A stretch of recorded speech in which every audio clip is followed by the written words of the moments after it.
दोस्तों, जीवन की सबसे बड़ी कठिनाई ही कामयाबी का सबसे बड़ा सहारा बनती है। कई बार कड़ी मेहनत के बावजूद हमें सफलता नहीं मिलती। दरअसल ये हमारी परीक्षा है, जहां ऊपर वाला हमें टटोल रहा है। वो देख रहा है कि क्या हम कामयाबी की चरम सीमा के लिए तैयार हैं।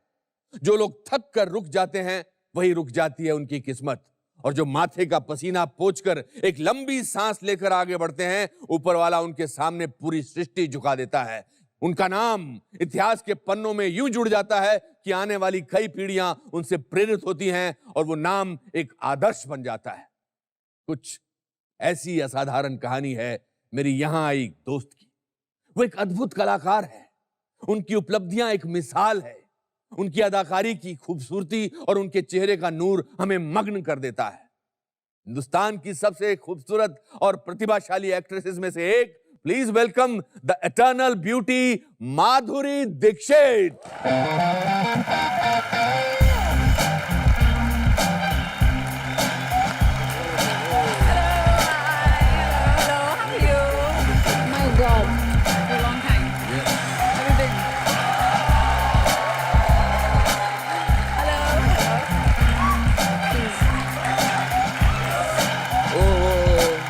निकल गई हमारी ऑडियंस की। माधुरी, आपकी मेरी पहली मुलाकात बड़ी इंटरेस्टिंग रही है। 11 मार्च 1984 सी रॉक के डबिंग थिएटर में, नीचे डबिंग थिएटर था। जी। आप, you were very young, it was your first film. आप अबोध की डबिंग करके बाहर निकली थी और मैं सारांश की डबिंग करने जा रहा था। Oh, yes. इतने सारे सालों में सब कुछ चेंज हुआ है, लेकिन आपकी खूबसूरती और आपकी स्माइल चेंज नहीं हुई है। Thank God. Thank God. What do you think is so special about your? नहीं, ऐसा कुछ स्पेशल मतलब स्माइल इज समथिंग जो मेरे माँ बाप ने मुझे दी है। It's nothing that I have done, genetics. लेकिन मुझे लगता है मेरा कंट्रीब्यूशन है कि जब भी स्माइल करती हूँ दिल से करती हूँ। आई एम अ हैप्पी पर्सन और हमेशा खुश रहती हूँ। Basically you know I am a loving happy person. मैंने सुना कि आप कुछ माइक्रोबायोलॉजिस्ट या सब कुछ बनना चाहती थी। मेरे घर में, क्योंकि महाराष्ट्रियन फैमिली, मिडिल क्लास, और एजुकेशन वाज वेरी इम्पोर्टेंट। क्योंकि 12th के हॉलीडेज में मैंने अबोध की थी। अच्छा। और उसके बाद एक्चुअली मेरा इंटरेस्ट बढ़ा टू बी इन फिल्म्स। उससे पहले I never thought, never dreamed that I will ever be in films. मुझे लगा था कि कथक करूँगी और माइक्रोबायोलॉजी करूँगी। I will research in genetics and Kathak will be my hobby. That was my planned life at that time. अबोध से पहले एक्टिंग नहीं की थी? नहीं, कभी नहीं। ऐसे मतलब no school, no acting school or anything of that sort. नहीं, मतलब कोई प्ले स्टेज पर? Yeah, स्टेज पर हम लोग करते थे स्कूल में plays. I used to be on stage all the time. अबोध कैसे हुई? अबोध was just by chance. आपको किसी ने देखा था राजश्री वालों में से, या आप ऑडिशन के लिए गई थी, या? नहीं, actually क्या हुआ, there was a person who used to work with the Rajshris, Govind Munish जी। हाँ। और उनकी बेटी और मेरी सबसे बड़ी बहन वो इन द सेम क्लास। अच्छा। तो स्कूल में उन्हें पता था कि अरे माधुरी ने ऐसे किया, डांस किया, ये किया, एक्टिंग किया, स्पीच देती है, ये करती है, वो करती है। तो समवेयर इन हिज माइंड में भी वो सोच रहे थे, यू नो। और तभी राजश्री अबोध ये फिल्म करना चाहती थी, लेकिन उसके लिए कोई एक इनोसेंट यंग लड़की चाहिए थी उन्हें। और तभी गोविंद जी ने हमें अप्रोच किया और कहा कि क्या आप इंटरेस्टेड होंगे माधुरी के लिए। तो मम्मी डैडी वगैरह सब, नहीं फिल्म्स नहीं, यू नो इट्स ओके, वो पढ़ाई करने वाली है और साइंस कर रही है, अच्छा चल रहा है उसका, नो फिल्म्स एंड ऑल। तो वो बोले नहीं, आप एक बार उनसे मिल लीजिए, आप इन लोगों से मिल लीजिए, क्योंकि फिल्म्स के बारे में बहुत कुछ ख्यालात होते हैं जो नेगेटिव होते हैं लॉट ऑफ टाइम्स। तो हम गए उनके ऑफिस में मिलने, राजश्री वालों के। यस। हम ताराचंद जी से मिले, राज बाबू जी से मिले, और वो ऐसे लग रहा था जैसे हम किसी के घर आए हैं या मंदिर में, और मंदिर में आए हैं, करेक्ट। और इतना प्यार से, इतने ऐसे मतलब साधारण लोग, ऐसे लगता नहीं था फिल्मी लोग हैं जो हमारी कल्पना होती है। और बहुत ही सीधे, बहुत ही अच्छे लोग। और तब ऐसे लगा कि you know these are nice people और इनके साथ काम करना अच्छा रहेगा। तो मुझे याद है राज बाबू जी ने जैसे ही मुझे देखा, फिर उन्होंने एक बुक निकाली, किताब, हिंदी में थी किताब, और उन्होंने कहा ये पीछे जो लिखा है वो आप रीड करके दिखाइए मुझे। अच्छा। तो मैं थोड़ी नर्वस हो गई कि क्यों रीड करने के लिए कह रहे हैं, लेकिन मैंने पढ़ लिया, वो हिंदी में था। बोले अच्छा ठीक है। मैंने बोला आपने क्यों कहा था टू रीड? नहीं, क्योंकि बहुत से महाराष्ट्रियंस को मराठी एक्सेंट होता है जब वो हिंदी में बात करते हैं, राइट। तो आपको वो एक्सेंट नहीं है, यही देखना चाहता था मैं। Oh, that was your screen test. So मेरी पहली मीटिंग वाज एक परीक्षा थी अच्छा। जहाँ, और उसके बाद of course they did a screen test and everything proper, camera के सामने दे ड्रेस्ड मी अप, लंबी लंबी चोटी, वेग्स, और एक रूम में कैमरा रख दिया और बोले आप डांस करते हैं, आप सीखे हुए हैं? मैंने कहा हाँ मैं सीखी हुई हूँ। तो बोले अच्छा हम गाना बजाते थे, आप डांस कर दो। तो आपके मन में जो आया आपने कर दिया? जो आया मैंने किया। ऑफ कोर्स मेरा भाई था और बाद में इतना ही to rag me about it. He was with अच्छा you? ऐसा किया, चोटी ऐसे हिलाई और इतना चढ़ाते थे बाद में मुझे, I used to run away. But मैं अब भी सोचती हूँ इतने बिंदास मैंने कैसे कर लिया। ऐसा नहीं था कि 10 साल से सोच रही हूँ मुझे एक्ट्रेस बनना है, एक्ट्रेस बनना है। Correct. आपको लगता था हो जाएगा तो ठीक है, नहीं हुआ तो ना नहीं सही। तो नहीं, हाँ ना सही। तो वो बेबाकपना, हाँ वो जो एक फ्रीडम थी फ्रीडम थी कि नहीं रिजेक्ट होगी तो कोई चलेगा। कोई बड़ी बात नहीं। वो पिक्चर नहीं चली नहीं। एंड उसके बाद 3-4 फिल्में आपने की जो नहीं चली। क्या आपको एक सेंस ऑफ फेलियर की भी भावना हुई? ये आपका पहला एनकाउंटर था? When you're used to winning all the time, जी, कि ट्रॉफी हाथ में आ जाती है, आप कुछ भी स्टेज पे करो आपके हाथ में ट्रॉफी है। There was a national, not national but inter school competition, और उसमें that promised me if I, कि मैं अगर वो ट्रॉफी 3 बार डांस के लिए, कथक के लिए 3 बार से ज्यादा फर्स्ट वो ट्रॉफी मैंने जीती तो मुझे वो ट्रॉफी दे देंगे, which they didn't do in the end, they didn't give me the trophy. But आप 3 बार जीत गई थी। यस, तो वो जब आदत होती है तो थोड़ा सा लॉस फील होता है। हाँ। कि it should have but didn't run. लेकिन बिकॉज क्योंकि मेरा लाइफ का गोल नहीं था वो कि मुझे एक्ट्रेस बनना है, तो इतना बड़ा भी फेलियर नहीं लगा मुझे। लेकिन मुझे शौक हो गया कि कहीं मुझे ऐसे लगा कि ये एक्टिंग बहुत अच्छी चीज़ है and I enjoy doing it. और इवन व्हेन अबोध मतलब डिडंट डू वेल, लेकिन फिर भी the offers were coming for different films. जैसे स्वाति के लिए छोटा रोल था फिल्म में, लेकिन ऑफर वाज देयर। राइट। और अच्छे प्रोड्यूसर थे एलवी प्रसाद जी, और Awara Baap was a good producer. Meenakshi was the lead in both the films जी। और मीनाक्षी शेषाद्री थी और जी। आप उसमें सपोर्टिंग एक्ट्रेस थी, उनकी बहन बनी थी एक में। हाँ। और तो मुझे ऐसा लगा कि क्यों ना मैं स्टडीज भी करूं, और 10-10 दिन की शूटिंग होती थी, दैट्स इट। तो मैं सोचा it's a nice thing for me कि मैं मेरी पढ़ाई भी कर सकती हूँ और छोटे रोल्स भी कर सकती हूँ जहाँ मुझे मजा आता है करने के लिए। So for me it was a fun thing again. But nothing changed.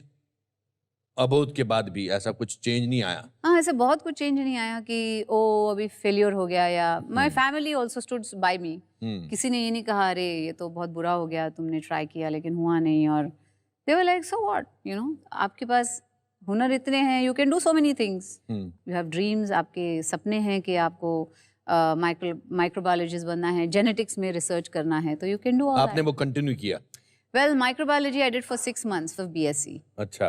But after that of course Subhash ji से मुलाकात हुई और उन्होंने कर्मा के लिए गाना करने के लिए मुझे कहा। यस, ये मुझे कहानी दर्शकों को जरूर सुनानी है जी कि हाउ एक आपकी जो हेयर ड्रेसर थी खातून, जी वो आपकी कुछ फोटोग्राफ्स लेकर सुभाष घई साहब कर्मा की शूटिंग कश्मीर में कर रहे थे जी, और उन्होंने कहा कि ये लड़की बहुत अच्छी है। क्योंकि कि हम लोग वहाँ आवारा बाप की शूटिंग कर रहे थे तभी। आवारा बाप की जी। शूटिंग कर रहे थे मीनाक्षी के साथ, जी, और आप सुभाष जी से मिले वहाँ पे। और सोहनलाल जी जो हमारे डायरेक्टर थे, उन्होंने कुछ ज़्यादा ही प्रेज कर दिया कि बहुत अच्छी लड़की है, नहीं है, बहुत अच्छा एक्टिंग करती है, बहुत अच्छा डांस करती है। So that cot his mind. और उन्होंने कहा आप तुम करोगी? तो मैंने कहा हाँ, मुझे डांस अच्छा लगता है, मैं करूँगी। और वहाँ कश्मीर में फिर सरोज जी से मुलाकात हुई और हमने वो छोटा सा हिस्सा किया डांस का।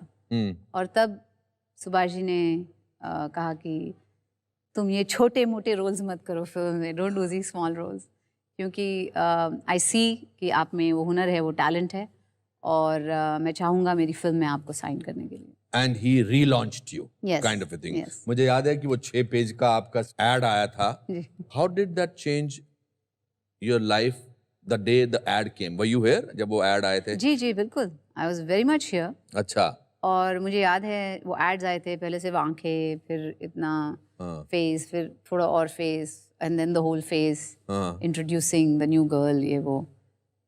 तो फॉर मी, मैं सच बोलूं, मतलब I am not lying at all, please आप सच ही बोलिए कि मुझे कुछ उसका मतलब आई हैड नो क्लू कि ये कितनी बड़ी चीज थी for the industry when somebody was being launched like that. Correct. I had no idea, I had no clue. मुझे कुछ पता नहीं था तभी। और even though कि मैंने थोड़ी फिल्मों में काम किया था तब तक, even then मुझे ये realization नहीं था कि ये कितनी बड़ी बात थी। आज मैं जब सोचती हूँ कि what it was, तब the full impact I can understand now. लेकिन तभी तो बिल्कुल नहीं, मुझे ऐसे लगा ओह मेरी तस्वीर आई है, अच्छा सिर्फ आंखें दी हैं, अच्छा you know like that. And तेजाब मगर आपने शूट कर ली थी, मतलब साइन कर ली थी? तेजाब हैपेंड क्योंकि बापू गारू जो साउथ के डायरेक्टर थे, उनको कोई लड़की चाहिए थी, बजरंगी करके फिल्म बना रहे थे उसके लिए हमने एक गाना शूट किया था with Anil ji and me. अच्छा। और एन चंद्रा ने वो गाना देखा बिकॉज एडिटिंग द सॉन्ग, और जब उन्होंने देखा तो बोले कि मेरी फिल्म के लिए मुझे कोई नई लड़की चाहिए, and he said may be this girl, ये लड़की ठीक रहेगी फिल्म के लिए। और तो उन्होंने अप्रोच किया और मैंने स्टोरी वोरी सुनी, मुझे बहुत अच्छी लगी। बोले ऐसे ऐसे है, दीज आर द कैरेक्टर्स। पूरी तो बनी नहीं थी तभी स्टोरी, लेकिन जो इन अ नटशेल थी कि परफॉर्मर है, ये है, वो है। So I thought it was very good and of course वो फिल्म मैंने तभी सुना कि मिली आपको मुझे। जब तो उन्होंने कहा कि इसमें एक गाना है तो आपने क्या गिनती वाला गाना है, 1 2 3 4 ऐसा बोला था आपने? नहीं, ऐसा नहीं बोला था, लेकिन मुझे थोड़ा फनी सा लगा था गाना कि 1 2 3 4 5 ऐसे नंबर्स बोल रहे हैं और ये गाना है, जैसे फिलर्स होते हैं ना, ला ला ला ला ला ला ला ला, तो 1 2 3 4 5 6 7 8 9, मतलब ये क्या गाना है, ऐसा गाना है। अच्छा। लेकिन जब वो पिक्चराइज हुआ, जब सरोज जी ने कोरियोग्राफ किया वो गाना, और मैंने पहली बार वो गाना देखा, तो मुझे उसका इम्पैक्ट, माय गॉड, ऐसे लगा कि this is a really good song. So Saroj ji did play a very important role because मुझे याद है सरोज जी के expressions are amazing. She is so good, she is fantastic. और मुझे याद है जब ये गाना सुना, सरोज जी ने भी सुना, सुनते ही शी सेड बहुत अच्छा गाना है, सुपर हिट है, बिकॉज उन्होंने इमेजिन भी कर लिया वो गाना कि कैसे होने वाला है। तेजाब के गाने की रिहर्सल आपने कुछ 30 दिन की थी? या क्योंकि मैं कथक सीखी हुई थी, तो मुझे पता था आई कैन डांस वेल, लेकिन कहीं ये फिल्मी जो डांसिंग था मेरे समझ में नहीं आता था। वो लैंग्वेज जो होती है बॉलीवुड डांसिंग की बहुत अलग होती है, क्योंकि there is a camera involve. जब कैमरा आता है तो कहते हैं अरे हाथ इतना मत उठाओ, थोड़ा नीचे रखो, फिर वहां मत देखो क्योंकि कैमरा वहां है, तो वहां देख के आप डांस, तो मुझे कुछ समझ में नहीं आता था। I used to get very confused. तो जब मैंने सरोजी के साथ रिहर्सल्स किए फॉर दिस डांस, धीरे धीरे वो लैंग्वेज समझ में आने लगी कि कैमरा की लैंग्वेज क्या है। और फिर she turn to me, Indian dancing तो तुमने बहुत कर ली, लेकिन इसके लिए मैं रिहर्सल कराऊंगी। ऑफ कोर्स सरोजी, मैं करूंगी रिहर्सल्स, क्योंकि मुझे भी ऐसे लगता है कि this song needs rehearsals. That was my first day shoot with you on तेजाब। महबूब स्टूडियो में शायद उसकी शूटिंग थी। जी। और वो उस क्राउड में I played your father for the first time. मुझे बहुत हेट मेल आती थी, लोग कहते थे कि आप इतनी अच्छी लड़की के इतने बुरे फादर क्यों हैं, कुछ उसमें आप मुझे मारना था शायद 1 2 जगह। करेक्ट, एक चमाट मारा था जोर से। हाँ। सक्सेस ऑफ तेजाब at least changed things for you?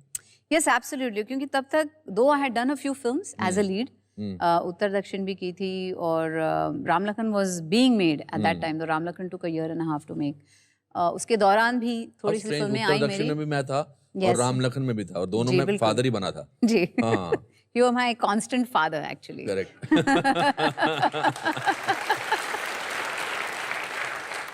बड़ा कलेजा चाहिए होता था उन दिनों माधुरी के फादर का रोल करने के लिए।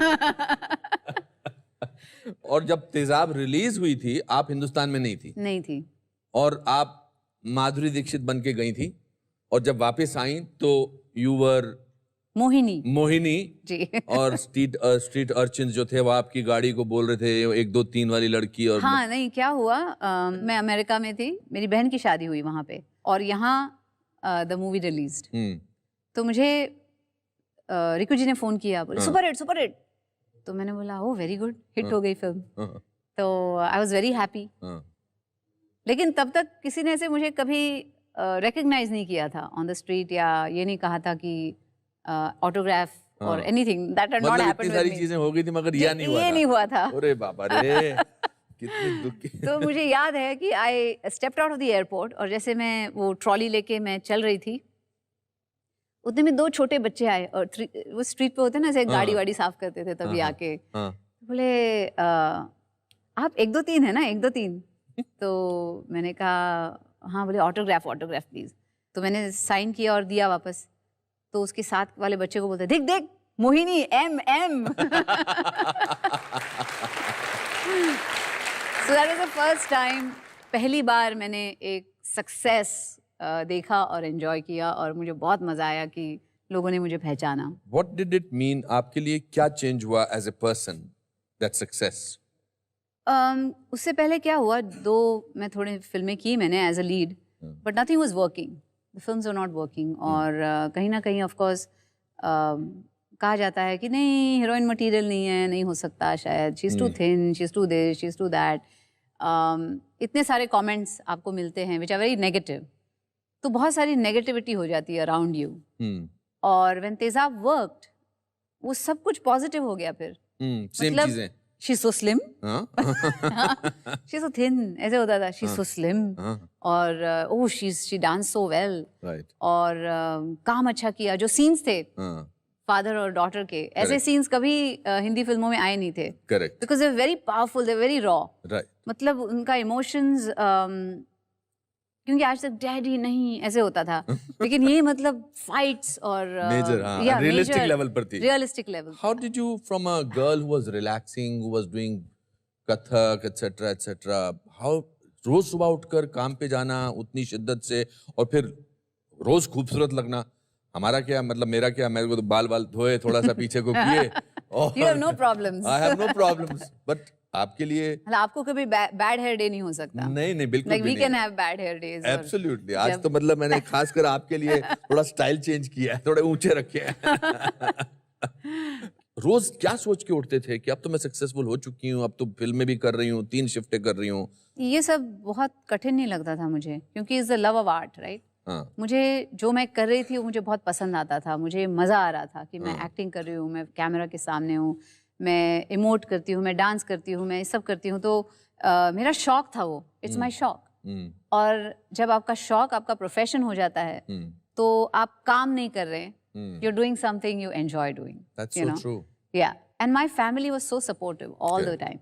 मतलब मेरी जो परिवार, वेरी वार्म, बहुत सपोर्टिव, और कभी ऐसा फील नहीं होने दिया कि मैं कुछ अलग कर रही हूँ दुनिया में, या मैं कुछ और हो गई, मतलब स्टार हो गई तो कुछ और ही हो गया। अब बेटी को कैसे कुछ कहे, मेरी मम्मी आज भी शी कैन टेल मी, वो तुम्हारी रूम ठीक नहीं है, जाके ठीक करो, वो सब कपड़े बाहर पड़े हैं, put them in the you know cupboard और ठीक करो। तो दे नेवर ट्रीटेड मी, कभी ऐसे मुझे महसूस नहीं होने दिया मैं कुछ स्टार बन गई। घर पे मैं नॉर्मली रहती थी।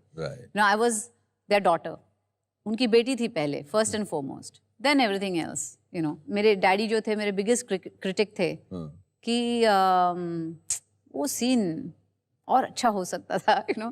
तो डिस्कस करते थे। Which was your father's favorite film of yours? Of course, हम आपके हैं कौन। He loved that film. और मैंने सुना कि आपको हम आपके हैं कौन में सलमान खान से ज्यादा पैसे मिले थे। पर अगर ये बात चली है तो चलने दो।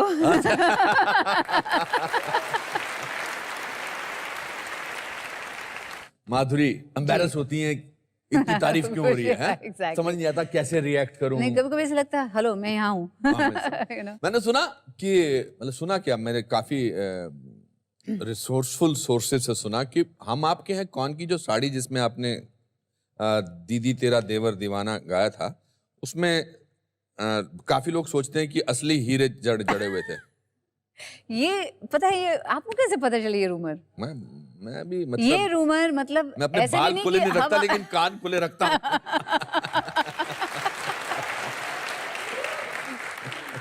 नहीं, द फनी थिंग इज कि ये जो रूमर है, ये हम आपके हैं कौन रिलीज हुई, हिट हो गई, बहुत चली, उसके कुछ 5-6 साल बाद ये रूमर किसी ने फ्लोट की कि उसमें जो साड़ी पहनी है उसके जो डायमंड्स थे वो रियल थे, और बिल्कुल फॉल्स है ये news. In fact you made that colour very popular after that. पता है, मैं इतने शादियों में गई हूँ और हर शादी में एटलीस्ट 2 लोग होते हैं जो पर्पल साड़ी पहने होते हैं। वो साड़ी और जो लहंगा था जो व्हाइट और ग्रीन, वो बहुत दिखाई देती, छोटी छोटी बच्चियां पहन के आती है और इतनी क्यूट लगती है वो। हम आपके हैं कौन ने हिंदुस्तान में शादियां कैसे होनी चाहिए वो पूरा या जब पहले लोगों ने देखी हम आपके हैं कौन, तो बहुत लोगों ने डिसमिस कर दी थी फिल्म को, कह रहे ऐसा लगता है शादी की वीडियो देख रहे हैं, ये कर रहे हैं, वो कर रहे हैं। लेकिन आई थिंक वो दौर ऐसा चला कि जहाँ एक जॉइंट फैमिली का जो प्लेजर होता है, कैसे सेलिब्रेट करते हैं शादियाँ, जो एक माहौल बनता है, जो एक क्लोजनेस बनती है with in relatives,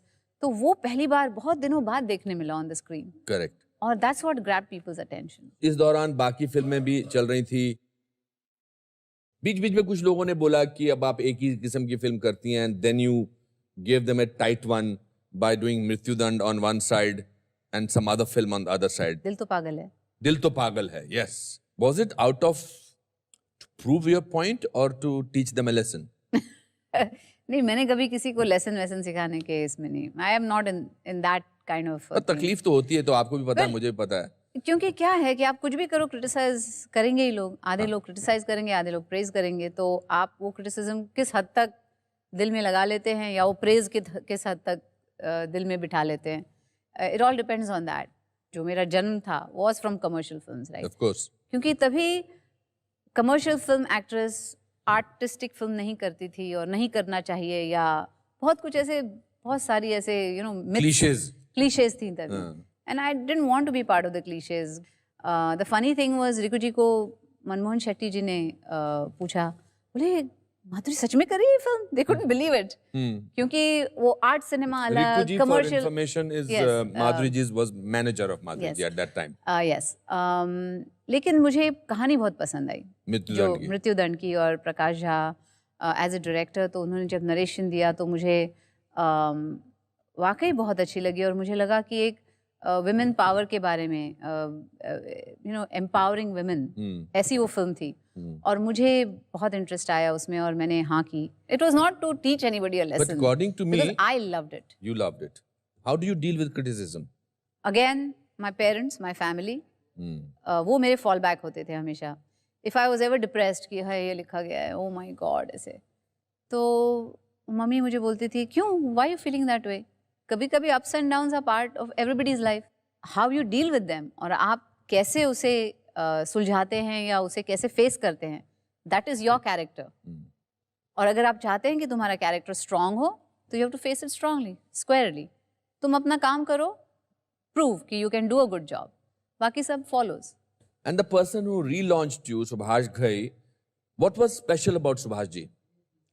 well he is a wonderful teacher, क्योंकि उनसे मैंने सीखा एक्चुअली, जैसे मैंने कहा, कैमरा के सामने कैसे पेश आते हैं, you don't know, you know, जब आप रॉ होते हैं तो वो कैमरा है, तो मैं ऐसे ही कुछ बक दूं तो ठीक भी नहीं लगेगा, यू नो। तो हर फ्रेम में, चाहे घूंघट है, वो तो पूरा करके दिखाते थे। हाँ, वो करके दिखाते थे कि ऐसे कैसे फेस करना है, कि एक बार दोबारा करके दिखाओ। हाँ, ऐसे लेके, Oh my God. ऐसे थोड़े से लुक्स ये हो,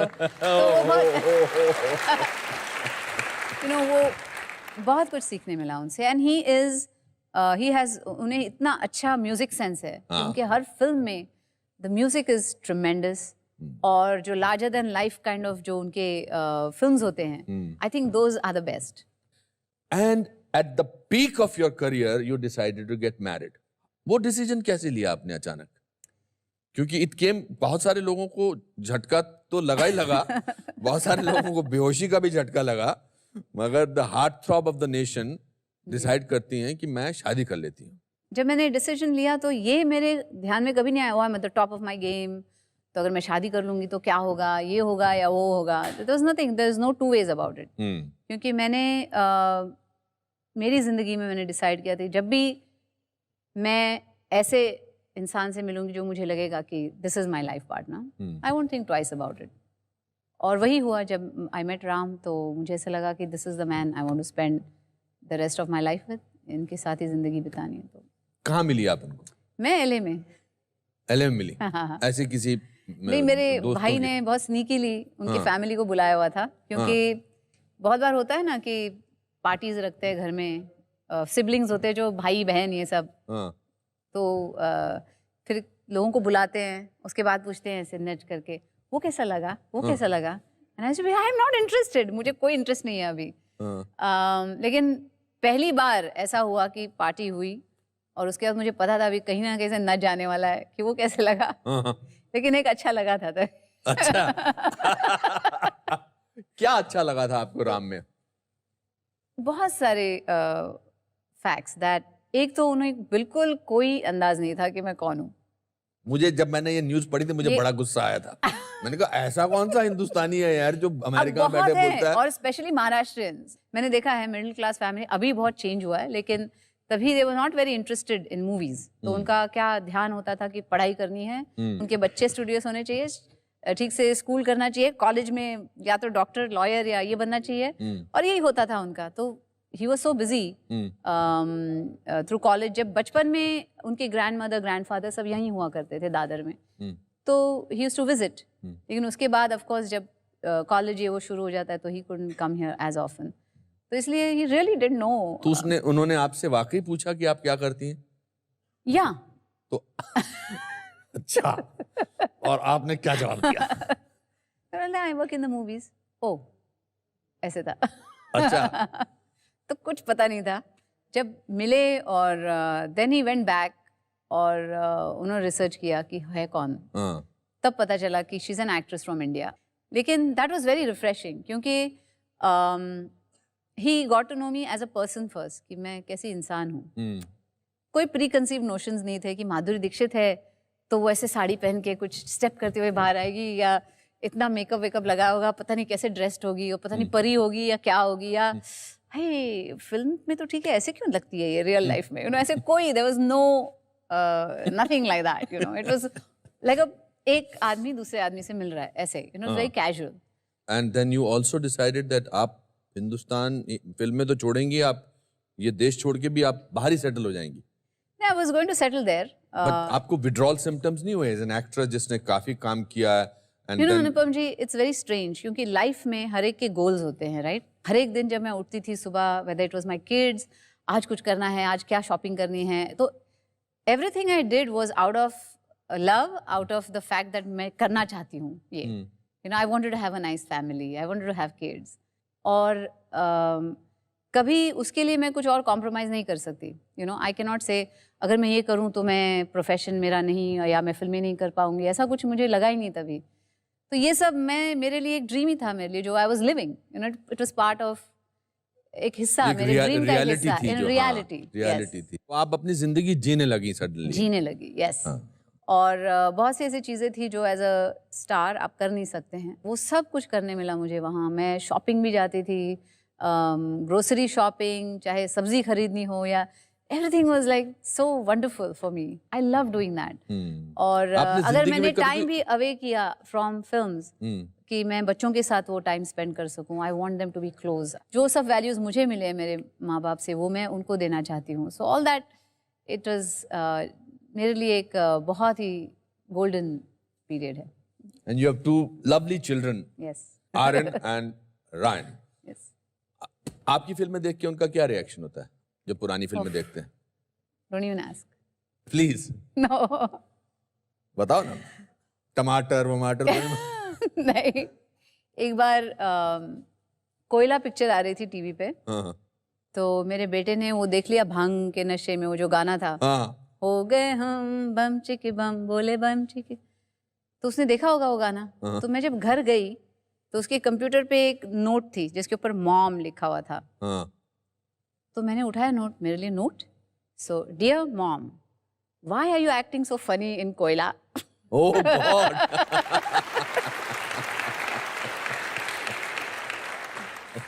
तुम कह सकते मम्मी ऐसा क्यों कर रही है स्क्रीन पे, कुछ फेसेस बना रही है, कुछ ऐसा कहा, तो they feel, I don't know, they have. आप चाहेंगी कि उनमें से कोई एक्टर बने?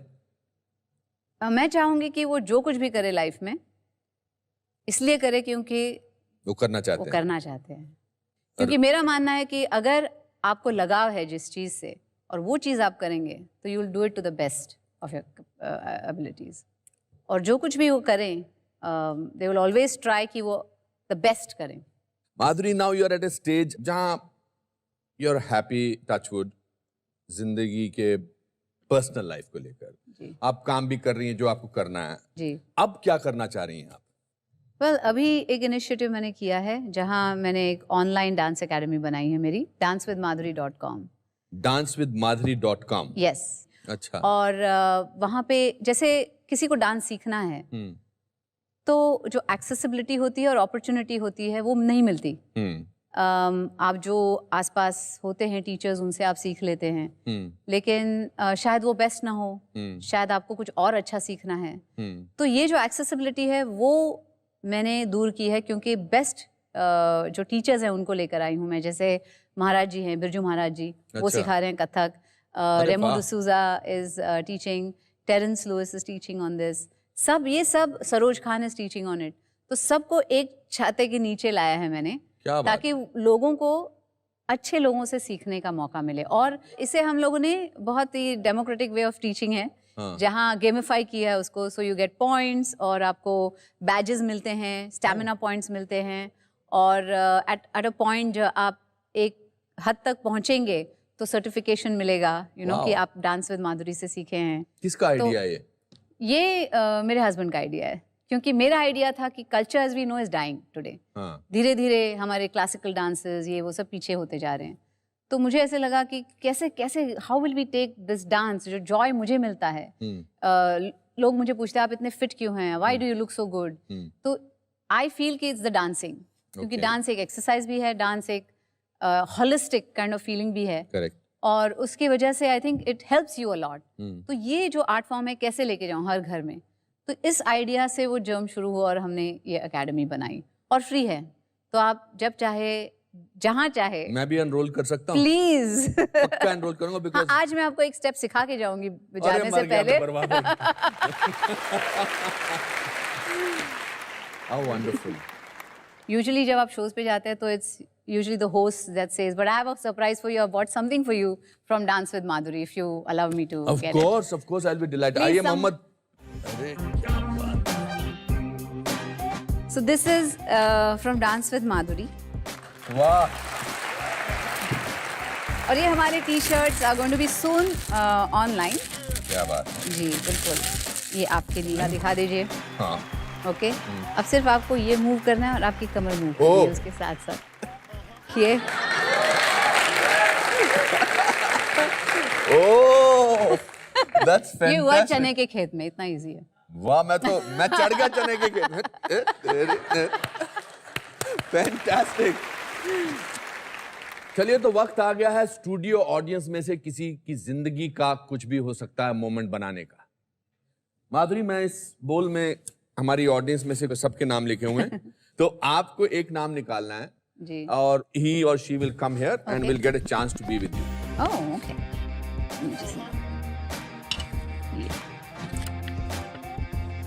Riya. Riya.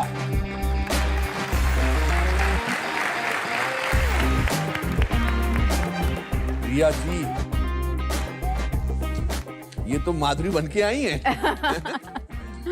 आइए, तशरीफ रखिए, बैठिए। Hello, nice to meet you, nice to meet you. Hi, नहीं हो। बैठिए। रिया, what are your favorite songs of Madhuri? 1 2 3 केसारा सारा, दैट्स द मोस्ट डिफिकल्ट। मतलब मैं इतना ट्राई करती हूँ पर मैं नहीं कर पाती वो स्टेप्स। एंड घाघरा अभी मेरा सबसे फेवरेट है, तो इसलिए फिर मैं घाघरा ही पहन के आई आज। So are you prepared to do a song number? Yes, I would love to. चलिए, let's see you performing. मैं इनसे अच्छा नहीं कर सकती, बट मैं ट्राई करूंगी। कोई बात नहीं। Which song would you like to have? Ghaghara. Ghaghara है तो घाघरा होगा ना।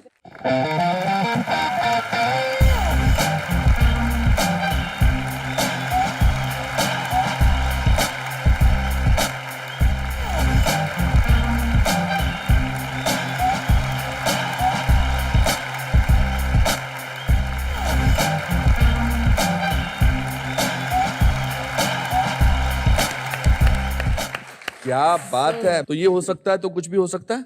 बिल्कुल, ये हो सकता है तो कुछ भी हो सकता है मेरी लाइफ में। या हाँ जी। इसका टेप बना देना है। आपकी शादी तो नहीं हुई अभी? नहीं, अभी नहीं। आप अपने ससुराल वालों को भेज सकती हैं कि नहीं, वो उसकी जरूरत ही नहीं पड़ेगी। अच्छा। मैं किसी भी शादी में जाती हूँ, हाँ, तो मैं स्टेज पे चढ़ जाती हूँ एक बारी, हाँ। और ऐसा नाचती हूँ कि मेरे को घसीट के वापस लेके जाना पड़ता है। तो देख ही लेंगे मुझे कभी ना कभी नाचते हुए। अरे वाह क्या बात है। अच्छा अच्छा इसमें शी इज लाइक मी, या क्योंकि एक बार हम लोग ट्रेन में जा रहे थे और ट्रेन में बैठे बैठे बोर हो गई मैं, छोटी थी, सडनली उठ के मैं डांस करने लग गई ट्रेन में। तो मम्मी बोलती बैठ बैठ before people give us money please sit down, मत डांस करो, मत एम्बैरेस करो। तो वैसे है। अब माधुरी की कुछ पसंदीदा चीजें हम आपको देते हैं, इनकी तरफ से आपको गिफ्ट देते हैं। आइए।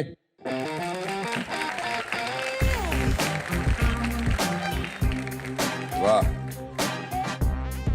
ये ओह जेफरी आर्चर मेरे फेवरेट ऑथर हैं। नट सम्राट, वेरी गुड। और ये पूरा आपके लिए। Congratulations. Wonderful. This is for you. Perfect. Thank you. All the best. Thank you and all the best. वाह। माधुरी, मैंने आपके साथ इतना समय आई थिंक बहुत सालों बाद गुजारा, और एक बात मैं बिल्कुल डंके की चोट पर कह सकता हूं कि आप में जरा भी अहम नहीं है, जरा भी आप में इस तरह की भावना नहीं है कि अब मैं माधुरी दीक्षित हूं। आई थिंक और वो आपकी सफलता का राज हमेशा बरकरार रहेगा। And thank you for being the way you are all your life. Thank you. हमने अपने कुछ जज्बात अपने इस कागज के टुकड़े पर लिखे हैं। मुझे उम्मीद है कि आपके घर में कोई ना कोई एक ऐसी जगह जरूर होगी जहां पर आप इसको लगाएंगी। जी बिल्कुल। आइए। हिंदुस्तानी सिनेमा जगत के गौरव व वैभव का प्रतिबिंब माधुरी दीक्षित ने आपको हमारा नमस्कार। आप एक विशेष कलाकार हैं जिसकी योग्यता अद्वितीय है। आपकी निष्ठा और दृढ़ता समाज के लिए एक प्रेरणा है। आप नारी शक्ति की आजाद सोच का एक अहम हिस्सा हैं। आपका हंसमुख गुण आपके भीतर की अच्छाई दर्शाता है। आप सदैव खुश रहें और हमें खुशी प्रदान करते रहें, यही हमारी आशा है। Anupam Kher. Thank you so much. Thank you. दोस्तों, इसके साथ आज का एपिसोड समाप्त होता है। मैं उम्मीद करता हूं कि माधुरी की कामयाब कहानी की अद्भुत दास्तां सुनकर आपको अच्छा लगा होगा। अगले हफ्ते फिर मिलेंगे मेरे एक नए मित्र के साथ। तब तक के लिए हंसते रहिए, हंसाते रहिए, और याद रखिए कि जो इंसान अपना साहस और आत्मविश्वास नहीं खोता वो कभी नाकामयाब नहीं होता। तो बढ़ते रहिए, क्योंकि लाइफ में कुछ भी हो सकता है।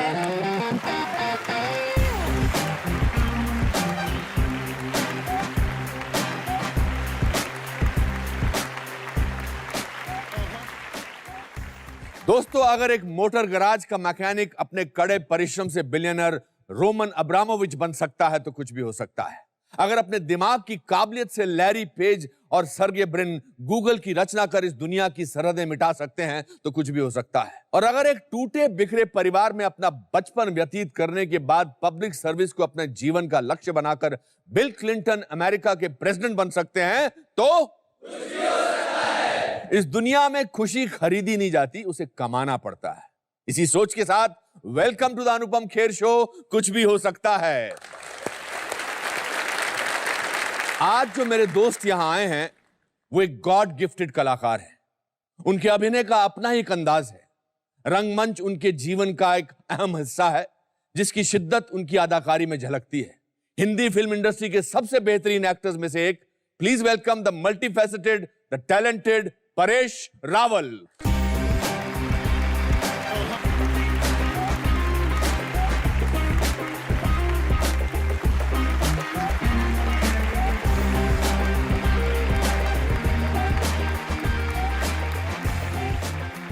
वाह, आपकी इंट्रोडक्शन में मैं मेंबर पार्लियामेंट बोलना भूल गया, बट ये इंटरव्यू तो एक कलाकार का है। बिल्कुल। आपको पता है आपने और मैंने 27 फिल्में साथ की हैं। Not more than that. अच्छा, आई थिंक सो या क्योंकि आपने काफी फिल्में हमने ऐसी की है जो हम भूल जाना चाहते हैं।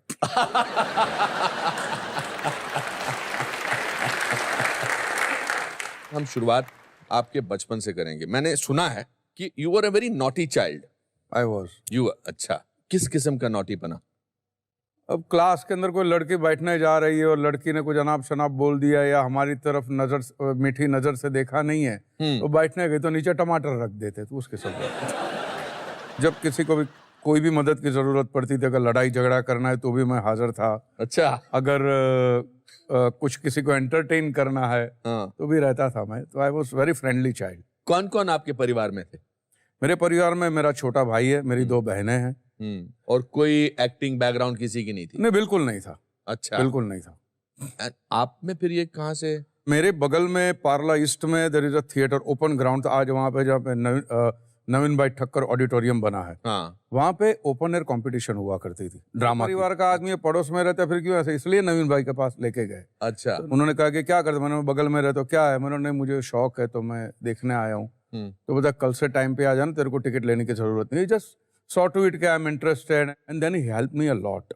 अच्छा। या तो आपने वो प्लेस देखे उस समय, did that mean anything to you? मुझे ये समझ में आता था कि मुझे आगे चलकर यही करना है। अच्छा। 1970 से तो मैं प्रोफेशनल थिएटर करने लगा था। वाह। आई वाज हार्डली लाइक 14 और 15 ईयर ओल्ड। किस चीज का मजा आता था? अंदरूनी क्या सुकून मिलता था? अंदरूनी मुझे ये सुकून मिलता था कि 3 घंटे के लिए ये एरिया मेरा है, मैं इसका राजा हूँ। न मेरी माँ टोकेगी, न मेरा बाप टोकेगा, न मेरा प्रिंसिपल टोकेगा, मुझे कोई टोकेगा नहीं। ये मेरी दुनिया है, इसका मैं राजा हूँ। ये वाह। जो फील थी। वाह वाह वाह। तो आपने बिल्कुल सही कहा, क्योंकि थिएटर में डायरेक्टर कितनी रिहर्सल करा ले, 20-25 दिन, 45 दिन, उसके बाद जब स्टेज पर जाता है तो एक्टर उसका मालिक होता है, कुछ नहीं कर सकता। बिल्कुल। जबकि सिनेमा में आप कुछ भी एक्टिंग कर लो, डायरेक्टर उसको बर्बाद कर सकता है या उसको उभार सकता है। जिन फिल्मों की इन्होंने बात की, जो हमने जिसका नाम नहीं लिया, उसमें हमारा कसूर नहीं था। हमने अच्छी एक्टिंग की थी। जिस दौरान आप ये थिएटर कर रहे थे, who were the people जिनको आप देख कर कहते थे यार मुझे ऐसा बनना है? नसीर भाई। नसीर भाई। आप ये समझिए कि जब मुझे पता चला कि कोई 2 एक्टर आए हैं हाँ। बम्बई में, हाँ। ओम पुरी और नसीरुद्दीन शाह, हाँ। तो सुभाष डंगायत जो है हमारे इप्टा के, हाँ। तो उनके वहाँ they were staying there as a PG. तो सुभाष ने बताया यार परेश कमाल का एक्टर है, तो मतलब चल जाके देखते हैं। ये दोनों पार्किंग लॉट में खड़े, हम लोग पीछे से छुपके से देख रहे हैं कि क्या है यार, ये लोग कैसे हैं यार, ये कैसे एक्टिंग करते होंगे। वो जो होता है ना, आप ऑब्जर्व करते हो दूर से, ये कौन सा मसाला लगाते हैं ये लोग यार। और फिर मैं I was kind of following them. और इस दौरान जब आप थिएटर करते थे, आप भाईदास ऑडिटोरियम आपका अड्डा होता था। आज भी वही। इनफैक्ट जब मैं अमेरिका गया था पहली बार, तो मैं एयरपोर्ट पे उतर के सीधा घर नहीं गया था, वहां पे 2 घंटा मैं रहा था पहले। अच्छा। 2 महीने के बाद। हाँ, मैंने बोला यार इनकी वजह से मैं अमेरिका जा सकता हूँ। करेक्ट। ये सब। देन आई रिमेम्बर कि एक मैंने सारांश खत्म की थी अभी हाल ही में, और राहुल रवेल अर्जुन फिल्म बना रहे थे। या और एक दिन करीम मुरानी जो हमारे दोस्त हैं, वो राहुल के पास बैठा था, और मैं अपने आप को समझता था कि मतलब मैं तो सारांश वाला एक्टर हूँ। बिल्कुल। तो वो आके बोला क्या यार ये एक्टर कमाल है। तो मैं थोड़ी देर सोचता रहा मेरे बारे में बात कर रहा है। मैंने कहा अच्छा। मैं जानबूझ के इधर उधर देखने लगा।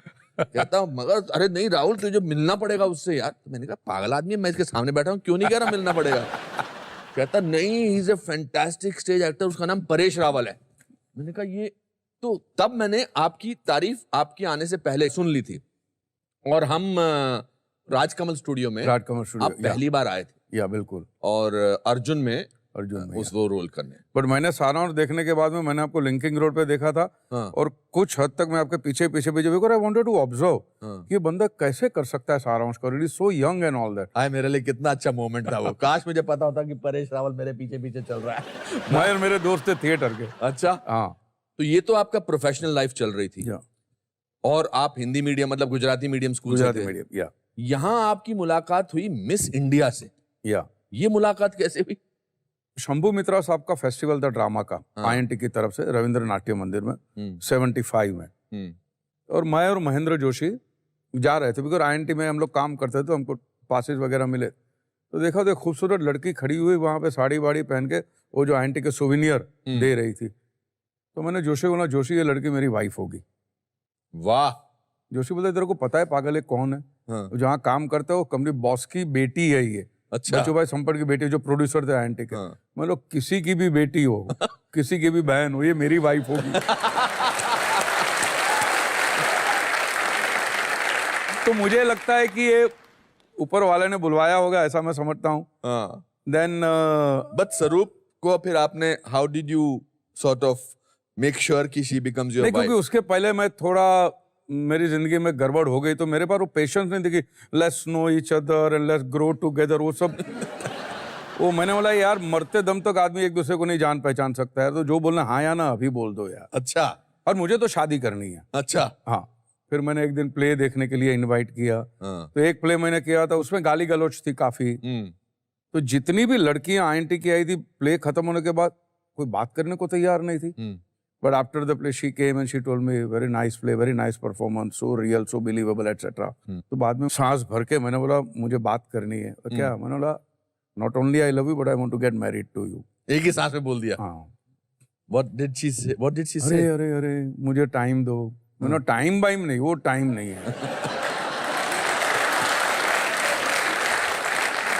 ये वो धीरज नहीं है यार। मैंने वो तो बोला कल शाम तक बताती हूँ। मैंने बोला ठीक है। इस दौरान वो मिस इंडिया बन चुकी थी स्वरूप? तो ये बात मैंने कही थी 76 में। हाँ 77 में 79 में वो मिस इंडिया बनी 5th ऑफ मई। तब तक वो हाँ कर चुकी थी। हाँ, तब तक हाँ कर चुकी थी। When did you get married to her? 87, 12 साल। 12 साल तक आपका। क्योंकि मैंने सोचा था जब तक मैं कुछ करता नहीं, कमाता धमाता नहीं, तो मैं क्या करूंगा शादी करके। क्रेडिट स्वरूप को भी जाता है। Goes to her. और उसके बाद वो एक बहुत पॉपुलर सीरियल की हीरोइन थी, ये जो है जिंदगी की। और आप स्ट्रगलिंग एक्टर थे काफी। बिल्कुल बिल्कुल। But you were happy with her success? या क्योंकि क्या है कि उसकी खुशी में मेरी खुशी है ना। हाँ। सीधी बात है। करेक्ट। बड़ा क्लीशे वाला सेंटेंस है ये। सब अच्छे सेंटेंसेस क्लीशे वाले बन जाते हैं। पर ऐसे अच्छा मौका है हमारे आज के दूसरे गेस्ट को आमंत्रित करने का। हमारे दूसरे गेस्ट, इनका फिल्मी सफर अपने आप में बहुत फिल्मी है। जब ज्यादातर लोग जिंदगी के हालात से जूझ रहे होते हैं, इन्होंने अपनी जिंदगी की एक नई शुरुआत, या मैं ऐसा कहूं कि जिंदगी की असली शुरुआत की। A man destined to be an actor, please welcome the multi-talented and a wonderful human being, Mr. Baman Irani.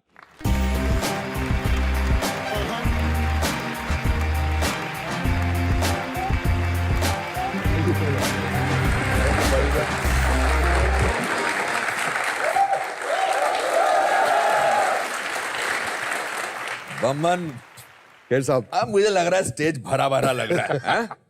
Last season में मैंने नसीर और ओम के साथ एक एपिसोड किया था। मुझे लग रहा था कि मुझसे ज्यादा धनी आदमी कोई नहीं है। बिल्कुल। आज दोबारा मुझे वो फीलिंग हो रही है आप दोनों के साथ बैठकर इस बात की कि मुझसे ज्यादा या हमसे ज्यादा धनी आदमी कोई नहीं है। गुस्ताखी माफ खैर साहब, मेरा लाइन चुरा लिया। क्या? मुझे लग रहा है कि आज मैं सबसे धनी इंसान हूँ। अरे नहीं। सचमुच आज सुबह जब मैं आया था यहाँ पे, घर से हमेशा मम्मी के आशीर्वाद लेता हूँ मैं। और कहाँ जा रहे हो? बोले इंटरव्यू। ओके, कहाँ पे? मतलब the Anupam Kher show. Eyes started sparkling.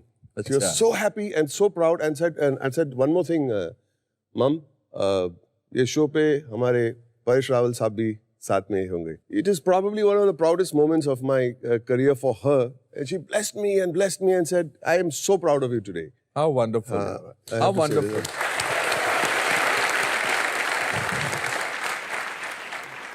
You started talking about your mother. Ji. You didn't see your father. My father passed away in the May of 59.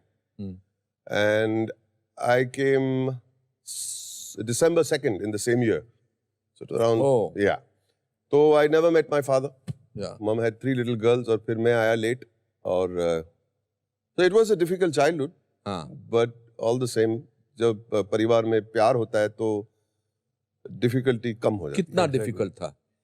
मेरे पिता एक दुकान चलाते थे जी, वेफर की दुकान जी, जो हम लोग आलू के वेफर बनाते थे जी। जब he had a prolonged illness तो उस वक्त बहुत ज्यादा कर्जा भी था। It was a debt of about 60,000 rupees at that time in 1959 which is a lot of money. Yes, but somehow ऊपर से शक्ति मिल जाती है। She had 3 kids, 4 kids to deal with, और दुकान चलाई उन्होंने और एजुकेट किया हमें।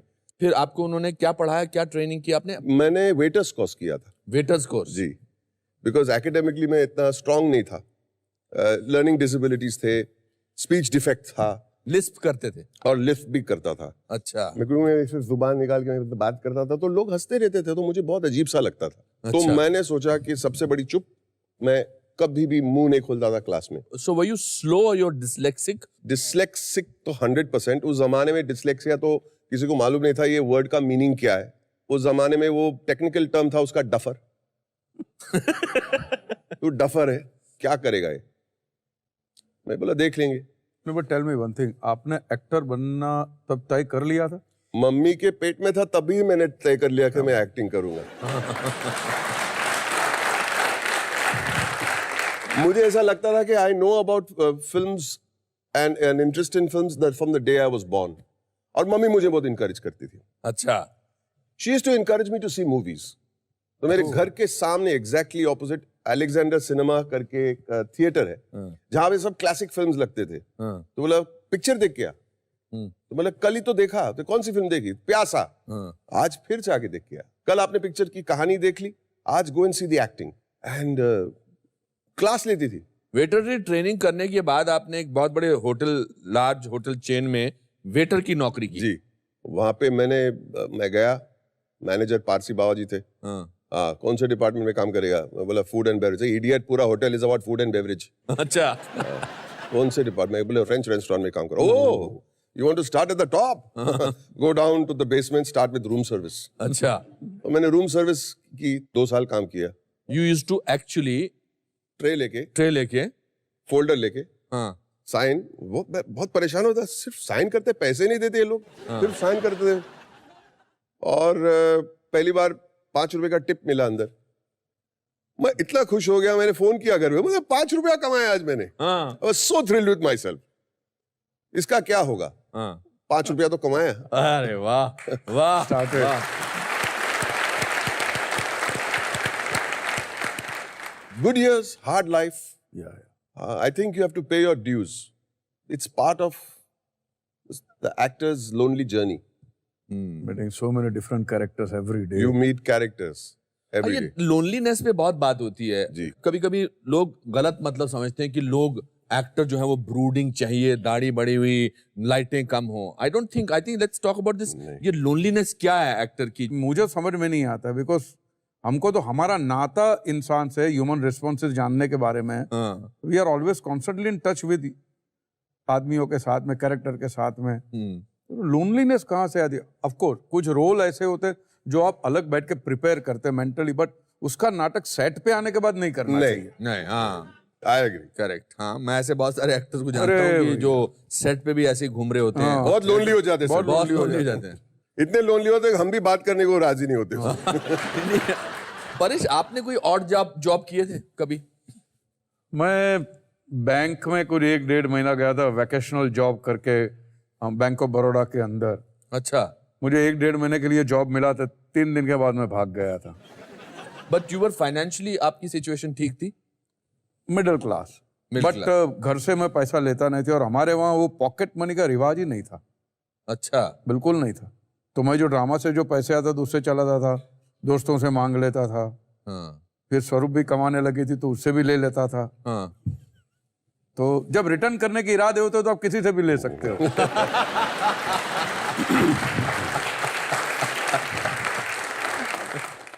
बमन, आपने दुकान चला ली अपनी वेटर की, वो 2 साल आपने काम किया। Then you went and sat in your shop. Right. 10 by 4 feet की थी ये। बहुत छोटी सी दुकान। मम्मी की एक्सीडेंट हुई तो गल्ले पे बैठने के लिए कोई था नहीं, तो मैं आ गया गल्ले पे, और मैंने वहां पे 12-13 साल दुकान पे मैंने काम किया। वहां पे एक भट्टी थी, कढ़ाई, गरम तेल, घी, और ऐसे वेफर पसीने पसीना हो जाते थे। मतलब गर्मी वहां पे कुछ समथिंग एल्स। हम लोग सेट पे जब ग्रम्बल करते हैं बहुत गर्मी है, बहुत गर्मी है, मतलब बहुत देख चुके हैं गर्मी। वहां पे पूरा मतलब दिन में 2 शर्ट 3 शर्ट चेंज करने की मतलब टाइम आता था। वेफर बेचते थे। हैंकी भी कलरफुल है। हैंकी भी कलरफुल है। नहीं बताना चाहते? नहीं, इसमें क्या बोरिंग, बहुत ओल्ड फैशन लव स्टोरी। अरे बताओ ना, से इट विद पैशन। पैशन से बोलूं तो पहले तो मेरी फ्यूचर मदर इन लॉ आके देख के गई। अच्छा, देख के इससे ज्यादा पैशन क्या हो सकता है? अच्छा। The most beautiful lady in the world. अच्छा, योर मदर इन लॉ। हाँ। अच्छा। उन अक्सर लोग बोलते हैं। हाँ। अरे यार, फिर मेरी होने वाली बीवी आई। नहीं, बट उनको पहले से पता था कि ये लड़का हमें देखना है, ऐसा नहीं कुछ? नहीं नहीं नहीं नहीं नहीं नहीं। ऐसे ही अच्छा, पहले 100 ग्राम वेफर। अच्छा, फिर रोज आती है, कमाल है, और 100 ग्राम ही लेती है। 100 ग्राम लेती है। फिर उनका बाप बोलता कि हर रोज तू वेफर क्यों लेके आती, कल का बाकी है अभी। हाँ, फिर भी आती थी। अच्छा, और गली के नाके पे एक बेचारा बेगर था, तो उसको दे देती। और जब तक हमारी शादी हुई, वो बेगर इतना मोटा हो गया कि पूछो। तो बस ये होते गया। 6 महीने के बाद फिर वो, मैं डिसलेक्सिक था ना, मतलब स्लो जो बोलते हैं, डफर। ये इस मामले में भी थोड़ा डफर था। फिर मुझे पता चला कि शायद मुझे देखने आ रही। अच्छा। So who made the first? She of course. अच्छा, क्या बोली आपसे? कुछ नहीं। आज भी इशारे से ही काम चलता हमारा। अच्छा,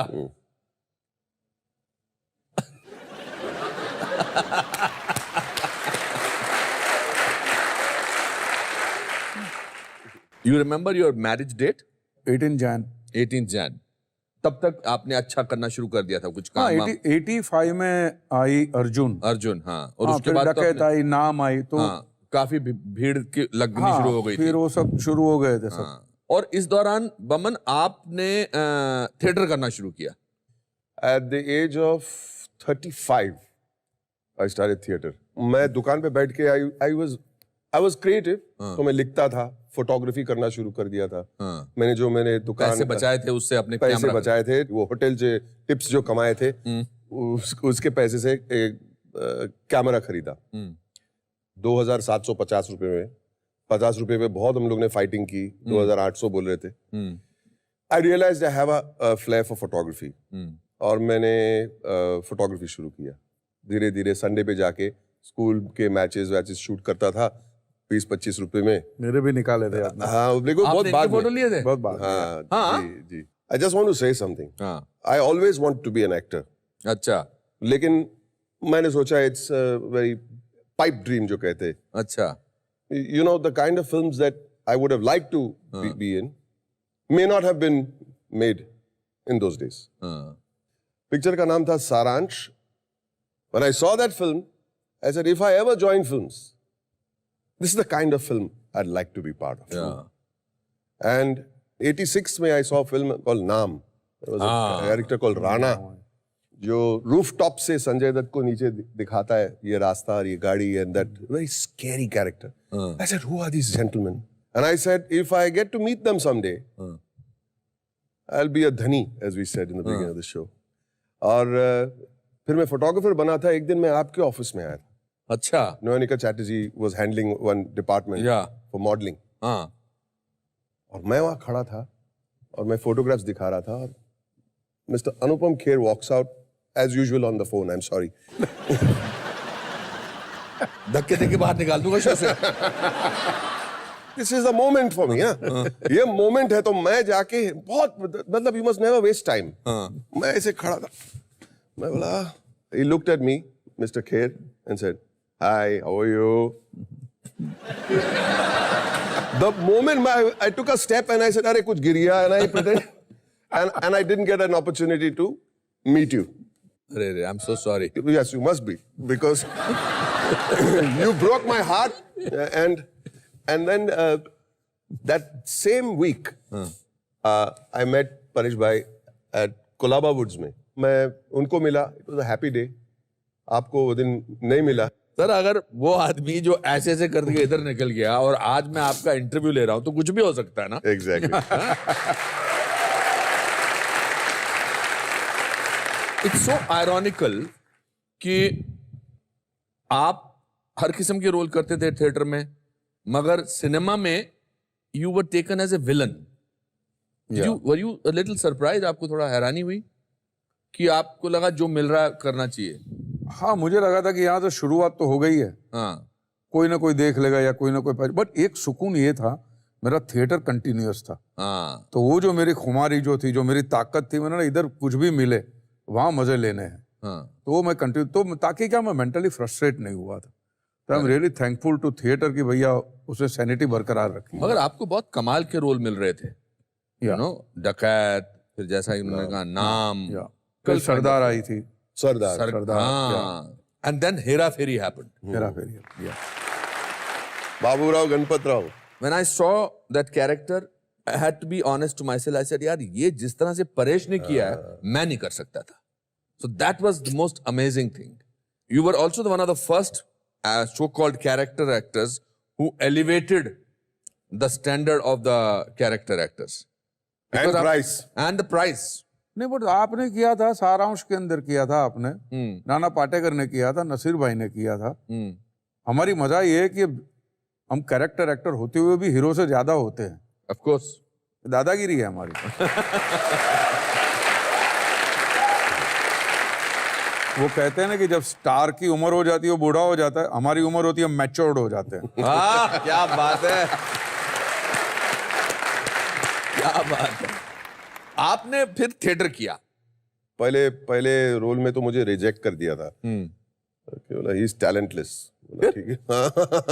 फिर सेकंड जो प्ले किया मैंने was a play call I am not Bajirao. Yes, of course, I came to saw this with that. And उस पर बहुत मेहनत की, बहुत इनोसेंटली 4 महीने प्रिपेयर किया उस रोल के लिए. And turned out to be a big huge success. Very huge, very big success. जी. And then you were picked up for a film. Let's talk. Let's talk. बड़ी एक्सपेरिमेंटल सी film थी. Experimental film थी. 8 दिन में shoot की. अच्छा. 8 दिन में. डायरेक्टर को मैंने पूछा कि ये फिल्म कब रिलीज होगी, तो बोला मैं भूल गया बताने के लिए कि ये तो फिल्म कभी रिलीज होने वाली ही नहीं थी. ओह. विदु विनोद चोपड़ा एडिट रूम में उन्होंने कुछ दृश्य देखे और उन्होंने कहा कि ये कौन है. तो बोला एक्टर पारसी है. पारसी है, बुलाओ मेरे पास. Calls me to his office and he gave me a cheque. वाह. 2 लाख रुपए दिए और बोले किस लिए, कि नेक्स्ट ईयर दिसंबर में वो मेरा महीना है. अच्छा. ऐसा कौन सी फिल्म है? सर मेरे पास फिल्म ही नहीं है. लेकिन जब लोग ये देखेंगे तो आपको ऑफर करेंगे और आप मुझे डेट्स नहीं देंगे, अच्छा. तो मैं आज से ही आपको बुक कर रहा हूँ. वाह. फिर 6 महीने के बाद उनका फोन आया और बोले कि यार मिल गई फिल्म, मिल गई. तो फिल्म का नाम क्या है जी? तो मुन्ना भाई MBBS.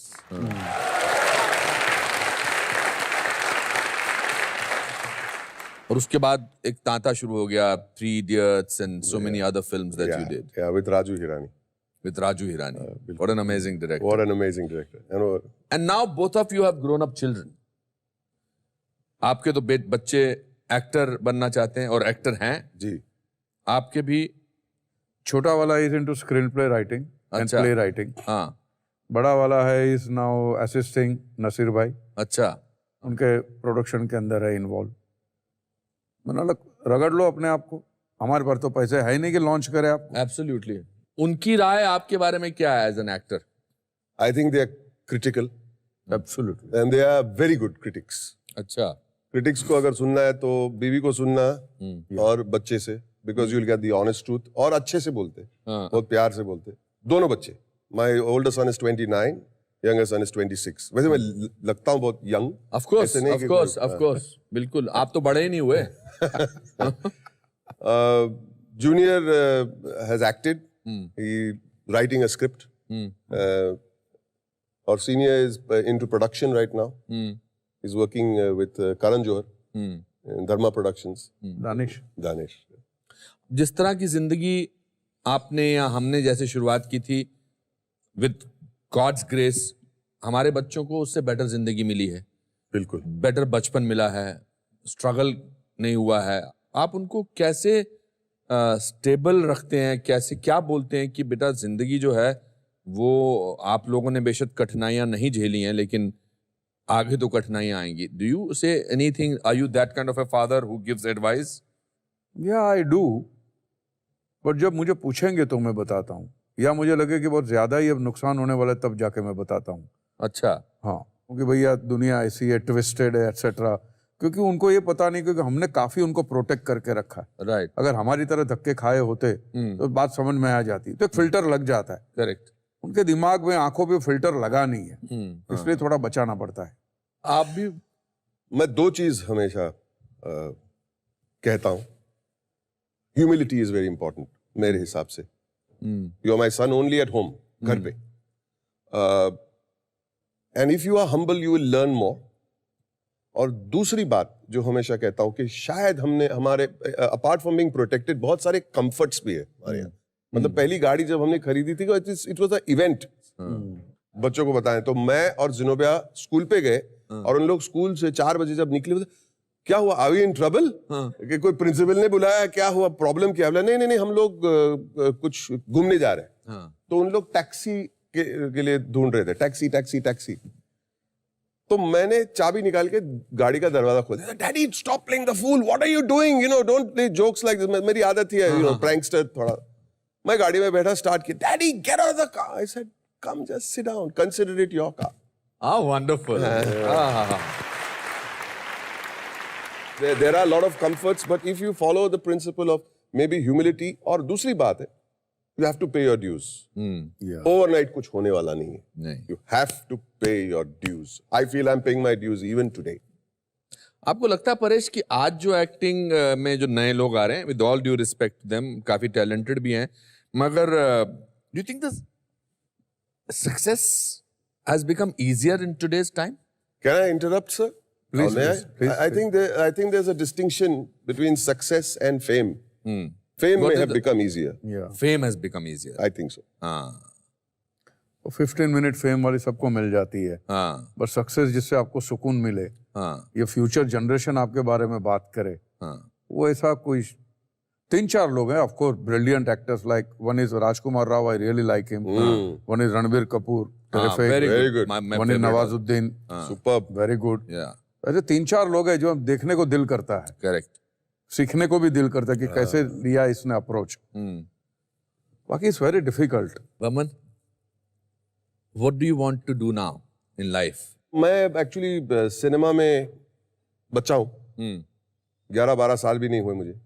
आज के दौरान मुझे ऐसा लगता है कि मेरी जिंदगी का ये चैप्टर को प्ले आउट करूं, फिर नेक्स्ट चैप्टर में जाएगा। मुझे लगता है कि शायद मुझे कभी एक फिल्म बनाने की, मतलब एक आपका दिल कर रहा है? बहुत दिल कर रहा है, बचपन से। हाँ, that's fantastic. बचपन से।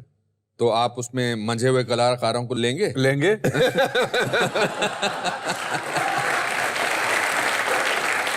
बहुत मजा आएगा। Paresh, I love being a celebrity and so does Boman. आप इससे थोड़ा कतराते हैं? I don't like undue attention given to people besides their job or what they are doing. हाँ मेरा काम है एक्टिंग करना, मैं स्टेज पे हूँ, आप गाली बक दीजिए, ताली मार दीजिए, ठीक है, करेक्ट करेक्ट। आपको criticism? Any time, but a constructive criticism हाँ मैं गले लगाऊंगा। हाँ मैं लेकिन वो जो हम जानते हैं, जो फालतू के 3-4 स्टार हो, जो 2.5 स्टार, वो सब जिनको अक्ल नहीं है वो हमारे रिव्यूज लिखते हैं, तो अभी उनके बारे में क्या बोलें?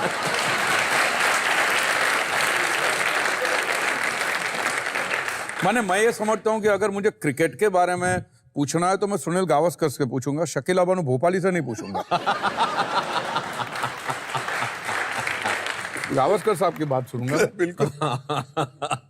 अच्छा, इस शो में एक there is a small section where we ask our guest, my friends, कि जिंदगी का कोई ऐसा किस्सा जो आपको याद है, उसको याद करके अगर आप हमें बता सकें कि अगर ये हो सकता है तो कुछ भी हो सकता है।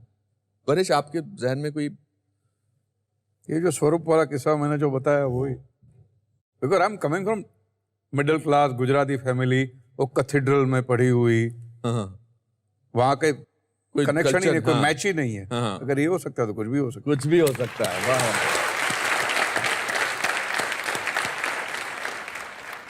मेरा दूसरा प्ले था, अच्छा। Feroz Khan of theatre. मैं 110 किलो का था, इससे ज्यादा मोटा। अच्छा। कहा कि एक प्ले है महात्मा वर्सेस गांधी, हाँ उसमें आपको काम करना है। मतलब कौन सा रोल? तो sir Mahatma Gandhi. I said you are joking? He said no.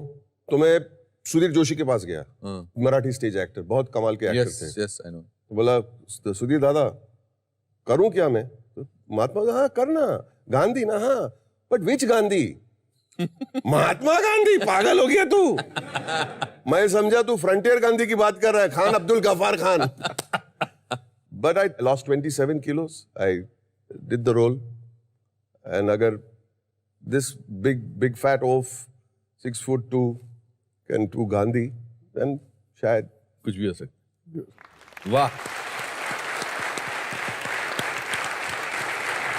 It's time कि अब हम ये मौका हमारे स्टूडेंट्स को दें कि इनमें से कोई भी एक, हालांकि ये सारे चाहते होंगे कि हम सब पहुंच जाएं यहाँ पर, मगर इनमें से इस बोल में कुछ हमने नाम लिखे हैं, सबके इन सब लोगों ने अपने नाम डाले हैं। जिसका नाम इसमें से आएगा उसको हम यहाँ पर बुलाएंगे, आपसे बातचीत करने का मौका देंगे।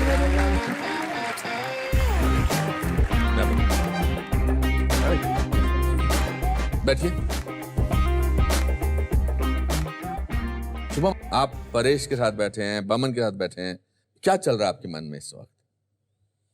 सर कुछ भी हो सकता है। अच्छा। क्या बात, रिलैक्स एंड सिट, अच्छा है। आराम से बैठो। हाँ,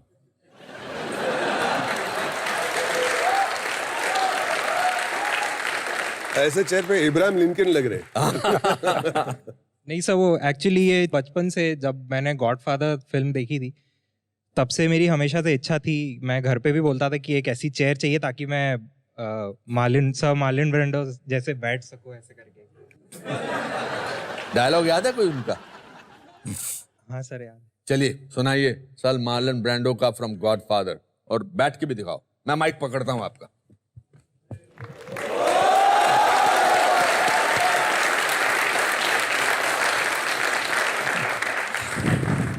मैं लूका ब्रासी।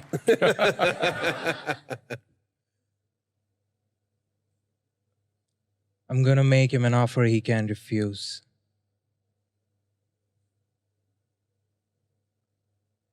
I want you to go to Tatalia Yes. and tell him that I want the deal done. Sir डर लग रहा है मेरे को बहुत। Very good. But it's a proud moment for a teacher when his student sits in the center of middle of three great talent of this country, and he is speaking a dialogue of another talented actor Marlon Brando, and the teacher is holding a mic. अगर ये हो सकता है तो कुछ भी हो सकता है।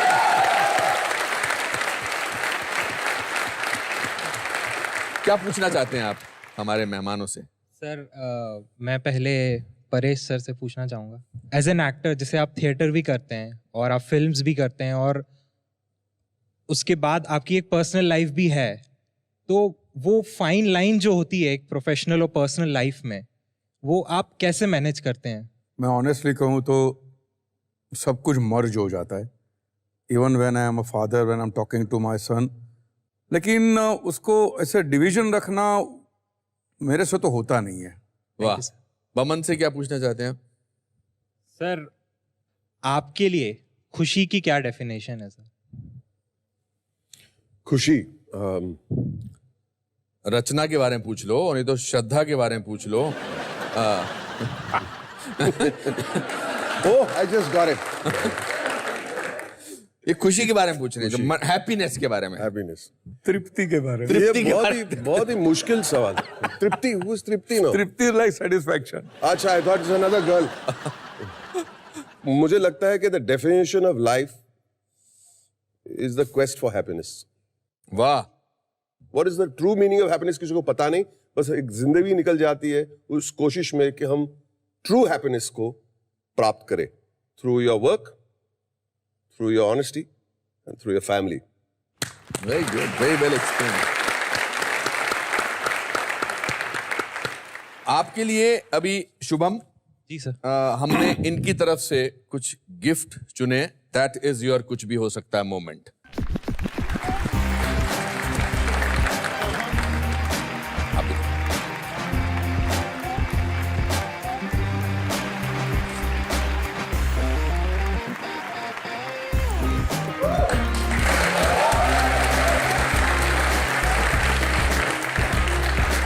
Okay, we'll take a picture.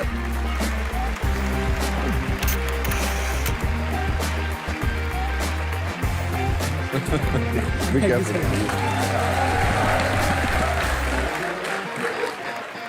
शब्दों में बयान नहीं कर सकता कि मुझे जो आपसे आज और आपसे बात करने का मौका मिला, ये लगा ही नहीं कि मैं इंटरव्यू कर रहा था, लग रहा था कि तीन दोस्त बहुत दिनों बाद मिले हैं और आपस में बात कर रहे हैं। So thank you for coming to this show. मैंने अपने जज्बात मेरी तरफ से इन 2 कागज के टुकड़ों पर लिखे हैं, मैं ये पढ़ के सुनाना चाहूंगा आपको। आइए।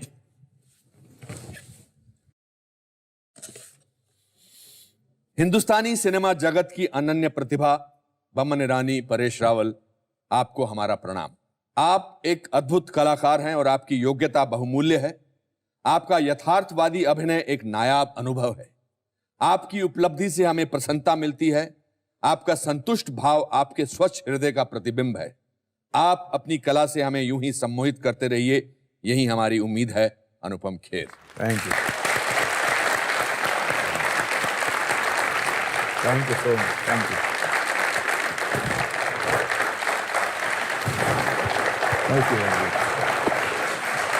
तो दोस्तों, यहां समाप्त होता है हमारा एक और एपिसोड। मुझे यकीन है कि परेश और बमन से मिलकर आपको बहुत मजा आया होगा। अगले हफ्ते हम फिर मिलेंगे, तब तक के लिए संतुष्ट रहिए और याद रखिए कि जिंदगी बहुत लंबी है। रोज एक नया मौका है। कोशिश अगर जारी रही तो हर सपना पूरा हो सकता है, क्योंकि लाइफ में कुछ भी हो सकता है।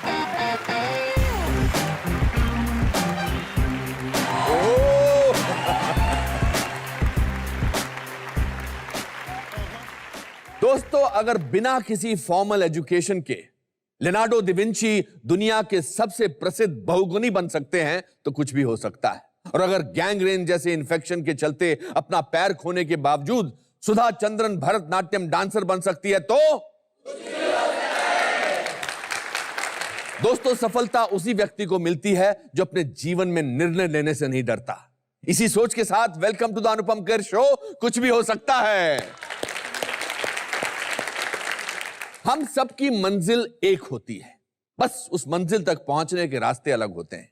कहीं होती है कच्ची मिट्टी की फिसलती पगडंडी, तो कहीं डामर की चमचमाती पक्की सड़क। राही चाहे जो भी रास्ता चुने, बाधाएं सबकी एक समान होती है। मेरा मानना है कि जिस इंसान ने बाधाओं का स्वाद चखा होता है, उसके लिए कामयाबी की परिभाषा ही बदल जाती है। आज के मेरे पहले मित्र की शुरुआत उसी कच्ची मिट्टी की पगडंडी से हुई थी। शायद इसीलिए उनकी आभा से मिट्टी की भीनी भीनी खुशबू आती है। हिंदी फिल्म इंडस्ट्री के सबसे तीव्र एक्टर्स में से एक, please welcome an earthy talent, Manoj Bajpayee.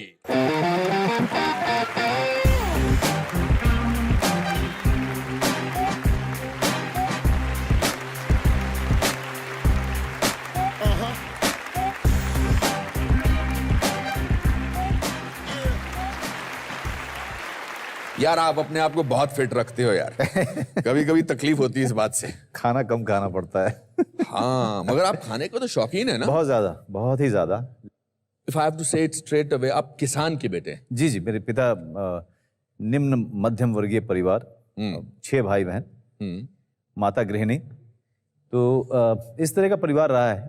और खेती बाड़ी करते थे? हमारे पिता जो थे वो करीब 15 बीघे जमीन जोतते थे। और जब जब हम छुट्टियों में जाते थे अपने स्कूल से, बोर्डिंग में थे हम लोग, तो हमें भी ट्रैक्टर की चाबी दी जाती थी कि आप जाइए फला खेत जोत के आइए।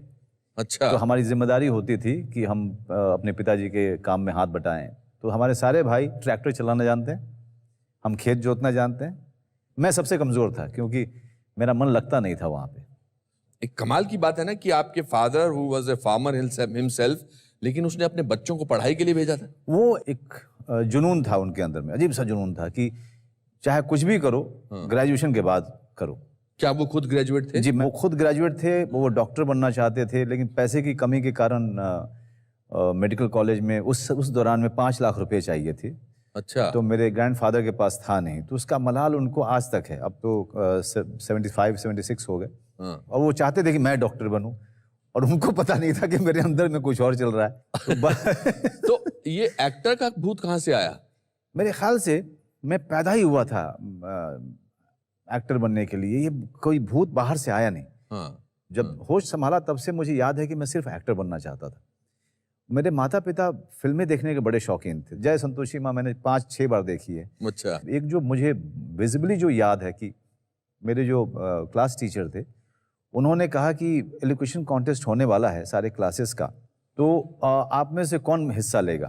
तो सब चुप बैठे हुए थे। तो अचानक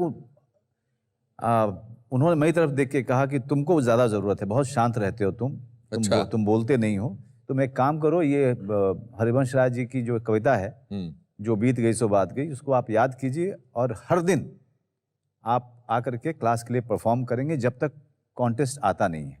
जब मैं 7वीं में गया तब मुझे बड़े स्कूल में भेजा गया। पढ़ाई में कैसे थे आप? मैं अच्छा था। अच्छा। मुझे फिजिक्स और मैथमेटिक्स से प्रॉब्लम होती थी। अपने फादर को कहता भी था, वो कहते थे नहीं डॉक्टर बनना है। वो डॉक्टर ही क्यों बनाना चाहते थे आप? क्योंकि उनका ख्वाब अधूरा रह गया था। वो खुद बनना चाहते थे। जी। हमारे समाज में, आप उसी समाज से आते हैं जहाँ पर ये होता है कि बड़े बच्चे के ऊपर बचपन से एक जिम्मेदारी दी जाती है, बोल बोल करके, कि जब ये बड़ा होगा तो देखेगा, जब ये बड़ा होगा तो देखेगा। तो कहीं ना कहीं मेरे अंदर में समाज की तरफ से ये था कि मुझे अच्छा करना है जीवन में, ताकि मैं इन सब लोगों को संभाल सकूं। अपनी गरीबी का एहसास होता था? बहुत ज्यादा। लेकिन मैं खर्चीला भी था। खर्चीले भी थे? खर्चीला भी था। कोल्ड ड्रिंक पीना ज्यादा शौक था मेरा। लेकिन दूर से देख सकता था, पी नहीं सकता था, क्योंकि हमारी उस तरह की, हमारे पॉकेट में पैसे नहीं होते थे। लेकिन 100 रुपये कभी बाबूजी से ज्यादा मिल जाते थे तो सबसे पहले मैं कोल्ड ड्रिंक की दुकान पे भागता था। और दो कम से कम 2 कोल्ड ड्रिंक जरूर पीता था मैं। जब तक गैस पूरा निकलने नहीं लगे तब तक मैं पीता रहता था। और वहां पर कबाब मिलते थे बहुत अच्छे बेतिया में।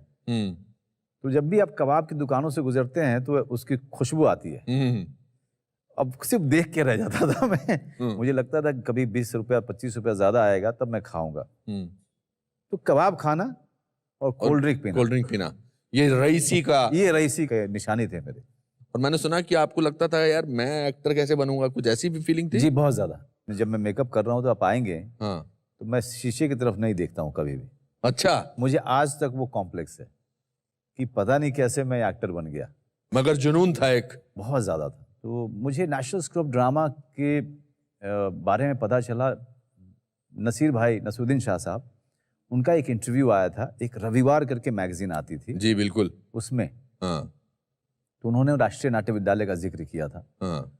फिर राज बब्बर साहब, मैं बहुत छोटा था, तो राज बब्बर साहब का एक इंटरव्यू था इंसाफ के तराजू के बाद। अचानक से वो सफल हुए थे, तो उनका इंटरव्यू था। तो मैं जब पढ़ता था अभिनेताओं की इंटरव्यूज, तो ये 2-3 अभिनेता जो थे, ओमपुरी साहब, राज बब्बर साहब, नसीरुद्दीन शाह साहब, तो राष्ट्रीय नाट्य विद्यालय तीनों में कॉमन था कि ये दिल्ली में है और ग्रेजुएशन के बाद यहाँ आप जा सकते हैं। राइट। मैंने मन में ठान लिया था 5वीं क्लास में यहीं जाना है मुझे। तो दिल्ली जाने का मेरा प्लान तभी बन चुका था। और फिर किस एज में गया? After 12th। तो एक गांव से होते हुए धीरे धीरे आप, वो मेरे पास रिजर्वेशन नहीं था, और मेरा अच्छा। मारवाड़ी दोस्त था, वो जा रहा था दिल्ली यूनिवर्सिटी में एडमिशन लेने, तो मैंने उसको कहा मुझे भी ले चल। उसने कहा आ जाओ। मेरा बहुत अच्छा दोस्त था, वो मेरे साथ 4थी से पढ़ा था। अब उम्र ऐसी थी कि रिस्क लेने की में डर नहीं लगता था, और मैं उस चीज के लिए रिस्क ले रहा था जिस चीज को मैं बचपन से जिसका सपना देख रहा था, तो मुझे बिल्कुल खौफ नहीं था। वो जो टीटी जब भी वो रिजर्वेशन देखते हुए आता था तो मैं किसी दूसरे कंपार्टमेंट में चला जाता था, फिर दूसरे कंपार्टमेंट में, फिर वहां आगे ट्रेन रुकी किसी स्टेशन पे, तो वहां से उतर के फिर वापस अपने डब्बे में। तो ये पूरी रात चलता रहा। वो मंजर मैं भूल नहीं सकता कभी भी। आईटीओ आपको याद होगा, मैं बिल्कुल आईटीओ पुल आता है। आईटीओ पुल पे गाड़ी रुकी हुई थी, और मैं देख रहा था दिल्ली शहर को, उतनी गाड़ियां देख रहा था, और मेरे मन में ये ख्याल आया उस दौरान, और मैं बहुत ईमानदारी से बता रहा हूँ कि मुझे लगा कि एक दिन मेरा पोस्टर छपेगा यहाँ पे। मतलब एक बच्चा जो शीशे में अपनी शक्ल नहीं देखना चाहता, पहली बार दिल्ली जा रहा है, वो दिल्ली की सड़कों को देख के बोलता है कि एक जगह मेरा पोस्टर लगेगा, तो भैया कुछ भी हो सकता है। फिर तो कुछ भी हो सकता है, और लगे पोस्टर है, कुछ भी हो सकता है। और आप इंटरव्यू देने गए? जी, मतलब 3 साल मैंने ग्रेजुएशन की पढ़ाई की। हाँ, दिल्ली। और आप स्ट्रीट थिएटर कर रहे थे दिल्ली यूनिवर्सिटी में। वहाँ पे स्ट्रीट थिएटर ग्रुप से मैं मिला, जो कि वहाँ परफॉर्म कर रहे थे कॉलेज में। मैं सीधा जाके मैं उनसे मिला कि क्या मैं आपको ज्वाइन कर सकता हूँ, क्योंकि मैं एक मतलब सेकंड भी गंवाना नहीं चाहता था वो अपने ग्रेजुएशन का समय, क्योंकि ग्रेजुएशन मेरे लिए फॉर्मेलिटी थी। मेरा एम था कि मैं किसी तरह से नेशनल स्कूल ऑफ ड्रामा में किसी तरह से पहुंच जाऊं, और नाटक देखता रहता था। नाटक करना शुरू कर दिया था, स्ट्रीट थिएटर के शोज मैं ज्यादा करता था। तो इस तरीके से और फिर सिलेक्शन नहीं हुआ। वो मुझे लगा कि the world came shattering, did you cry? बहुत ज़्यादा। अच्छा। बहुत रोया मैं, और मेरे दोस्तों को डर लग गया जो कॉलेज में मेरे साथ थे कि कहीं ये सुसाइड न कर ले। सबने ड्यूटी बांटी थी कि इसके साथ एक आदमी हमेशा रहेगा। मेरा हाथ पकड़ के सोते थे वो, हाँ। कि रात को उठ करके ये जंप न मार दे। अच्छा। तो ये इतनी बुरी हालत थी मेरी। My God. दिन मैं मंडी हाउस जाना शुरू कर दिया। हाँ। वहाँ पे संभव ग्रुप था, हाँ। जिसमें ज़्यादातर लोग नेशनल स्कूल ऑफ ड्रामा के थे। हाँ। वो उसी साल शुरू कर रहे थे एक थिएटर वर्कशॉप, अच्छा। 365 डेज का। उसमें उन्होंने 2000 रुपये मांगे थे। 2000 रुपये मेरे एक दोस्त ने दिए मुझे कि तू जा, तू ये वाला कर ले, कम से कम बिजी रहेगा।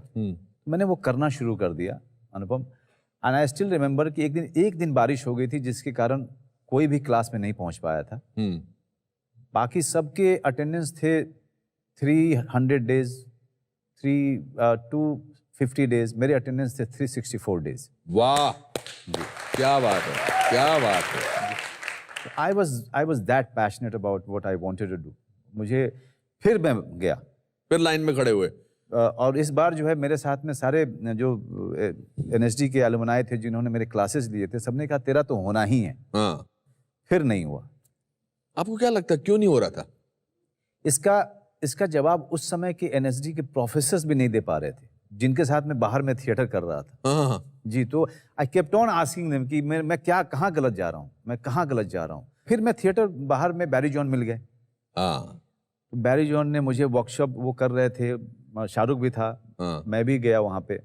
वो एक हिंदी प्ले की कास्टिंग करने वाले थे, वो अमूमन इंग्लिश प्ले किया करते जी। तो वहाँ पे सिलेक्ट हो गया मैं। अच्छा जी। फिर आपने बैरी जॉन के साथ काफी काम किया। काफी काम। मैं फिर आप उनके in fact you became a teacher there. उन्होंने कहा कि I know about the madness that you have about national school of drama, तुम फिक्र नहीं करो, मैं तुमको ट्रेन करूंगा। मैं ट्रेनिंग के बदले तुमको 1500 रुपये दूंगा। अच्छा। और पूरे दिन जो मैं बच्चों के साथ काम करता हूँ तुम उसमें मुझे असिस्ट करो। So I was training in acting.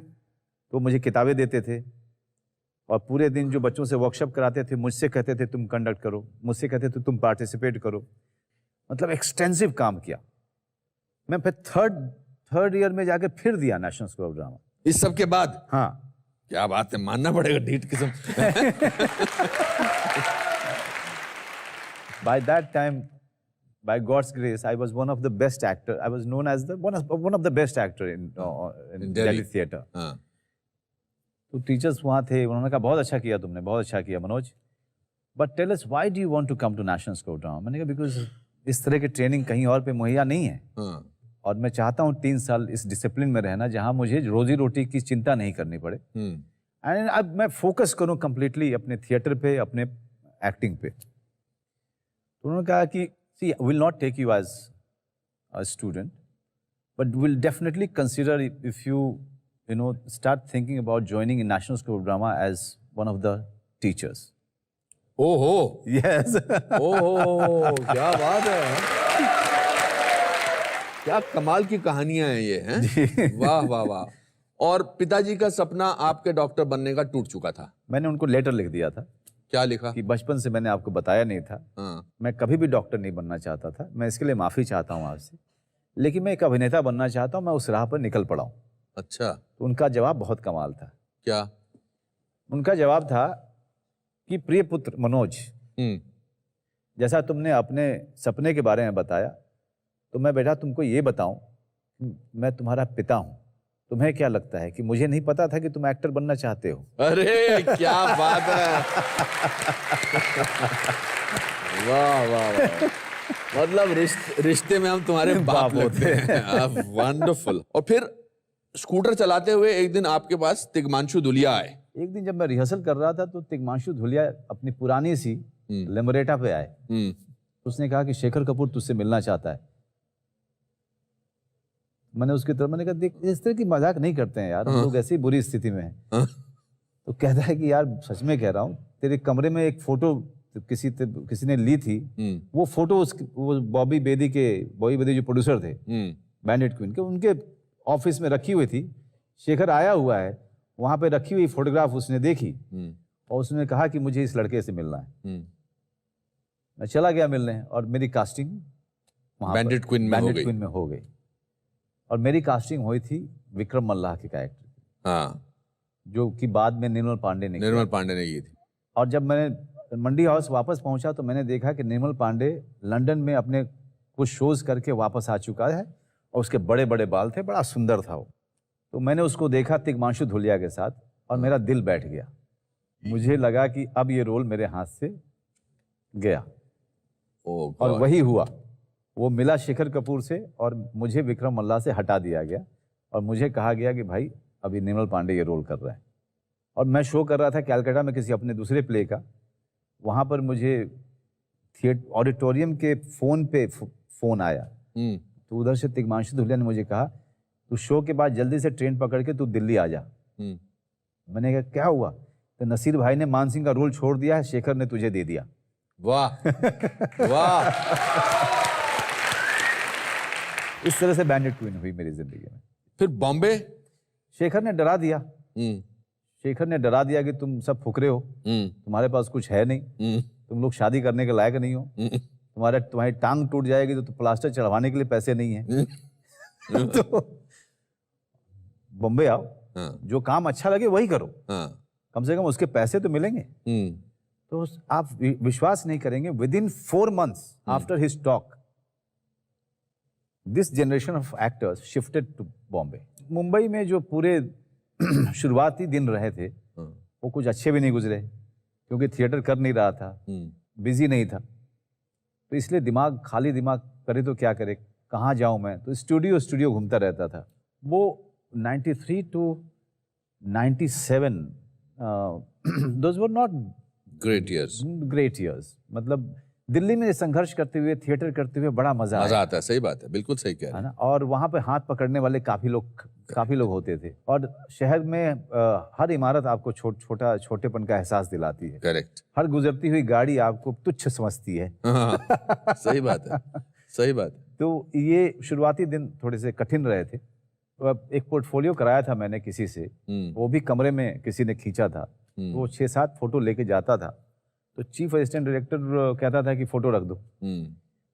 और मुझे और हम सब लोगों को पता था कि ये इस फोटो का क्या होने वाला है।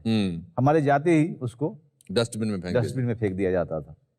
तो काम मांगे तो किससे मांगे, किससे बोलें कि हमने इतने साल थिएटर किया, हमारे माथे पे तो लिखा नहीं हुआ था। हम सोच रहे थे कोई एक आध काम मिले जहाँ पे हम अपने आप को साबित कर सकें। एक सीरियल में मुझे लिया गया, मुझे याद है परेल के पास शूटिंग थी और कैमरा फेस किया मैंने। एक टेक के बाद कानाफूसी शुरू हो गई। Director, chief assistant director, assistant director, cameraman दूसरे कमरे में। फिर एक सबसे 3rd 4th असिस्टेंट को मेरे पास भेजा गया ये बोलने के लिए कि भैया कपड़े उतार दो, आपका काम पसंद नहीं आ रहा है। फिर My मुझे God. भेज दिया गया। मगर आप भी लगे रहे। क्या करें, कोई और ऑप्शन नहीं था। और फिर उसके बाद आपने एक सीरियल किया जिसका नाम था स्वाभिमान। जी, भट्ट साहब का मैं बहुत शुक्रगुजार हूँ। अपने सोफे से उठ के खड़ा होके मेरा एक एपिसोड देखने के बाद 10 लोगों के सामने कहा कि ये आदमी जो है ये बहुत बड़ा एक्टर है। और उन्होंने उसी समय कहा ये शहर छोड़ के नहीं जाना, तुम्हारे चेहरे से लग रहा है मुझे कि तुम हताश हो रहे हो, ये शहर छोड़ के मत जाना, ये शहर तुमको बहुत कुछ देगा। वाह।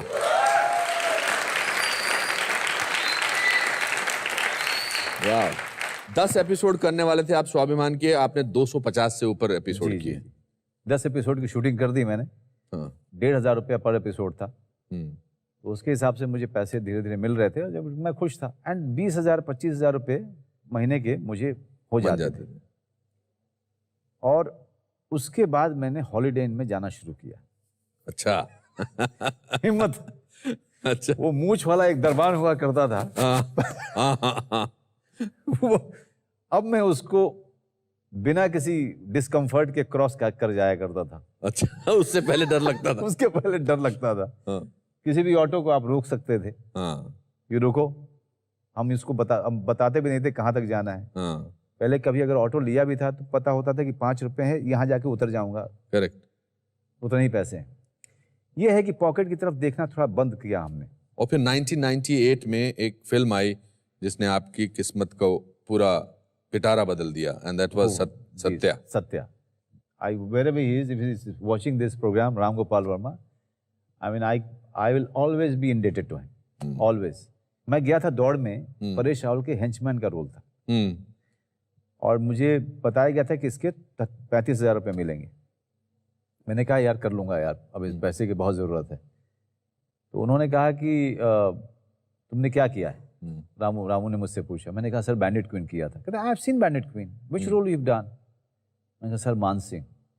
And he got up from his chair, he said कि don't tell me that, I have seen that film more than 5 times, you don't look like Man Singh. Yes sir, I have changed myself for the role. Don't do this film. I'm going to make a film with you. You know, I'll cancel everything. I'm going to make a film with you right now. I'm going to announce it. वाह। तो मैंने कहा sir please ये role करने दीजिए मुझे। पता नहीं दूसरी बने या नहीं बने।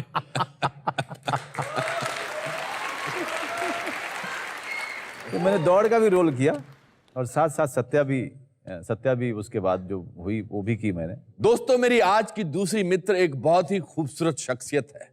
इनकी सोच में गहराई है जो इनकी अदाकारी में झलकती है। इनकी कला की तीव्रता प्रमाण है इनकी अतुलनीय प्रतिभा का। हिंदी फिल्म इंडस्ट्री की सबसे टैलेंटेड एक्ट्रेसेस में से एक, please welcome the ever gracious National Award winner Tabu.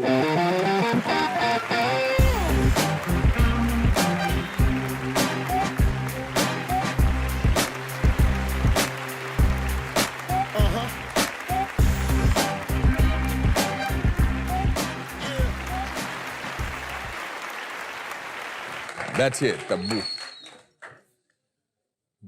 Tabu ji, आपका पूरा नाम मुझे पता लगा है, तबस्सुम फातिमा हाशमी। बोलते बोलते एक शिफ्ट निकल जाती है।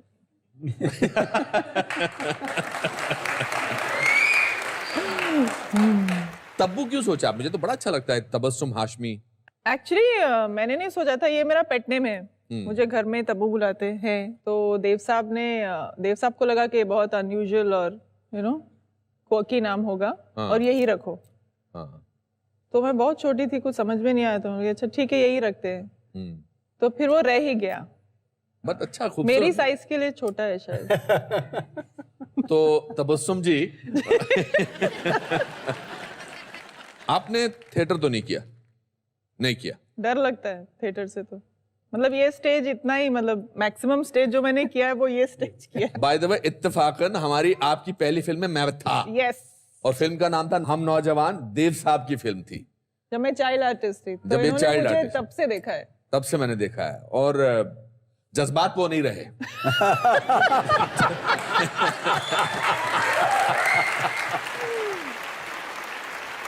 तो फिल्मों का इंटरेस्ट इसलिए था क्योंकि आप you are related to Shabana ji and things like that? Actually interest कभी नहीं था। नहीं था। शबाना आंटी को, और एक्चुअली मेरे मम्मी के ब्रदर सिनेमाटोग्राफर ईशान आर्या बॉम्बे में रहते थे, तो उनसे मिलने हम हर साल आते थे। समर हॉलीडेज का हमारा डेस्टिनेशन बॉम्बे था। नवीन निश्चल जी के बच्ची की बर्थडे थी, वहाँ सुषमा आंटी आई थी, गोल्डी अंकल की वाइफ, उन्होंने मुझे देखा। जी, विजय, वो मम्मी की फ्रेंड थी। उन्होंने कहा Dev is looking for a girl to play the daughter. तो ऐसे ही, मतलब इतना कैजुअली हर चीज हो गई। आपने हम नौजवान की शूटिंग के प्रोसेस को या उस दौर को पसंद किया था, और you did not enjoy the? मुझे कुछ समझ में नहीं आया, एक्चुअली मैं बहुत छोटी थी। आई नो, बहुत। हाँ, मुझे याद है। और देव साहब मुझे पिकअप करते थे। हाँ। शबाना आंटी के घर पे मैं रहती थी, तो he used to pick me up, और शूटिंग भी स्कूल यूनिफॉर्म में हुई थी, तो Correct. मुझे एक्चुअली ऐसा लग रहा था कि मैं स्कूल में हूँ। हाँ। और मेरे स्कूल वाले हैदराबाद में दे वर वेरी अपसेट। हाँ। मम्मी को बुला के उन्होंने कहा कि देखिए आप डिसाइड कर लीजिए, आपको बच्ची को एक्टिंग करवानी है या फिल्मों में रखना है, this is not going to work. तो मैं बहुत स्ट्रेस हो जाती थी। I did not want to disturb my studies at all. मुझे पता ही नहीं पड़ा कि क्या हो रहा है मेरे आसपास ना, ये करो ओके एक्शन ऐसे होता है, करके निकल गई। और फिर then I never wanted to do it again, क्योंकि मैं बहुत शाय लड़की थी। मुझे तो मतलब बात करना भी इतना, I was not very good. अभी भी कुछ वैसा ही सोशल आपका- स्किल्स काफी अभी भी इनको वो डार्क डेल चैलेंज का सोशली चैलेंज्ड। मगर तेलुगु फिल्मों की ऑफर आती रही आपको। कूली नंबर 1 का जो तेलुगु वर्जन था, जी, उसमें आपको ऑफर आई? वो मेरी फर्स्ट फिल्म थी एक्चुअली। अच्छा। हाँ, जब प्रेम में डिले चल रही थी, हाँ। तो रामानायडू जी ने आके बोनी से कहा कि उसको ये तेलुगु फिल्म करने दो, कोई फर्क नहीं पड़ेगा तुम्हारी फिल्म को। सो मैं बड़ी एक्साइटेड हो गई। हैदराबाद में भी शूटिंग थी तो अच्छा, वो अच्छा लगा आपको एक्सपीरियंस, बिकॉज आप हैदराबाद में थी, घर के पास। घर के पास थी। सारे रिश्तेदार आ जाते थे, फिर शाम में घर चले जाती थी। आप लैंग्वेजेस में बहुत अच्छी हैं, मैंने सुना। कितनी लैंग्वेजेस बोल लेती हैं? हिंदी, मराठी, तेलुगु, बंगाली, थोड़ी बहुत तमिल बोल लेती हूँ, और अंग्रेजी ऑफ कोर्स। अंग्रेजी। तो 5-6 वाह हो ही मनोज, गई। आपको तो इतनी लैंग्वेजेस नहीं आती हैं। मैं भोजपुरी जानता हूँ। मैंने सुना आप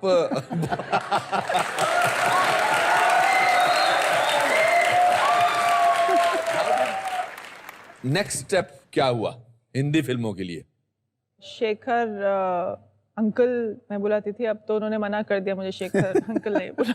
शेखर कपूर, हाउ स्ट्रेंज, आप दोनों की कुंडली में शेखर कपूर। या काफी एग्जैक्टली, हमने मॉरिशस में काफी बातें की हैं हाँ। हमारे इस कॉमन कनेक्शन के बारे में। हाँ, तो he was casting for a film called दुश्मनी, मोरानीस की फिल्म आप थी। भूल गई मैंने उसमें आपके भाई का रोल किया था। वो फिल्म तो फिर बनी ही नहीं। हाँ, और यही हेयर स्टाइल था मेरा उसमें। तो शेखर के साथ वो पिक्चर नहीं हो पाई। दुश्मनी नहीं हो पाए। फिर उसने मुझे देख के कहा कि मैं प्रेम बना रहा हूँ, अब तुमको मैं प्रेम में कास्ट करना चाहता हूँ। मैंने तब कहा नहीं नहीं नहीं, प्लीज प्लीज मुझे पढ़ाई करने दो, मुझे कोई इंटरेस्ट नहीं है। तो उसने कहा कि ये सिर्फ तुम एक फिल्म कर लो, फिर तुम पढ़ाई कर लेना, I will pay for your studies, लेकिन do this one film because you are perfect for this role. तो फिर मैं बातों में आ गई और मैंने कहा चलो ठीक है, कर लेते हैं, एक फिल्म की बात है। और मैंने मतलब सचमुच समझा था कि उस एक फिल्म के बाद मैं फिर से पढ़ाई करने चली जाऊंगी और फिर मेरी एक सिंपल सी लाइफ होगी, हैप्पीली एवर आफ्टर की टाइप की लाइफ होने वाली है, जो नहीं हुआ। फिर वो डिले होती गई, फिर मुझे कोई रास्ता नहीं मिला, और फिर मैं इस सारे प्रोसेस को एंजॉय करने लगी। But you loved doing Maqbool. Yeah. उधर आपने अपना यू फेल्ट कंफर्टेबल। मकबूल के character it really called out to me. मैं उसको ना करूं ये हो ही नहीं सकता था, यू नो। आपको पता है कि मनोज वाजपेयी ने बहुत कोशिश की थी मकबूल का हिस्सा बनने की, और बहुत धक्के खाए थे इन्होंने विशाल भारद्वाज जी के यहाँ। ऐसे मत बोलिए। बिल्कुल। मैंने विशाल को कहा था एंड में, यार तू चाहेगा ना, हाँ, तो जैसे मंदिर में रेंग के जाते हैं ना मन्नत मांगते हुए, हैं मन्नत पूरी करने के लिए ऐसे ऐसे करके, मैं कसम से कहता हूँ मैं अभी आ जाऊंगा, अच्छा, अभी आ जाऊंगा, तू मुझे रोल दे दे। तो वो उसके दिमाग में ये था कि मैंने सत्या बहुत बड़ी हिट थी, हाँ, और वो इतनी बड़ी कल्ट हो चुकी थी, तो he wanted, specially your character, Bhikhu Mhatre इसके कारण जो है सत्या से फायदा मुझे आज तक हो रहा है, लेकिन उससे नुकसान भी कुछ हुए हैं, तो जिसमें से मकबूल भी है। I was somewhere very sad कि यार इसने मुझे, विशाल ने मुझे रोल नहीं दिया। आपने माचिस की, you found again a character, and then came an unusual film called Chandni Bar. उसकी कास्टिंग कैसे हुई थी? एक्चुअली आर मोहन मेरे पास आया एक दिन और कहा कि एक लड़का है, मधुर भंडारकर उसका नाम है, उसने एक स्क्रिप्ट लिखी है, तुम्हारा सोच के लिखा है, तो एक बार बस पढ़ लो। तो फिर मैंने पढ़ी वो स्क्रिप्ट, मैं आधी पढ़ी और बहुत डिस्टर्बिंग थी। एक तो ये बार कल्चर और ये सब बहुत नया था मेरे लिए, ये अंडरबेली मुंबई की, तो मैं बड़ी शॉक हो गई कि ऐसा होता है, ऐसी भी चीज़ें होती है, ऐसी भी ज़िंदगी होती है। और मुझे लगा कि बहुत इंटरेस्टिंग और पावरफुल फिल्म बन सकती है। तो फिर वो ले आए मधुर को मेरे पास, और मुझे याद है कि स्क्रिप्ट के कवर पे ना मधुर ने मेरी तस्वीर भी चिपकाई थी। अच्छा। I still have that with me. Are you a happy person or are you a very happy person? I want to be happy, but हमेशा हैप्पी रहना तो ह्यूमनली पॉसिबल नहीं है।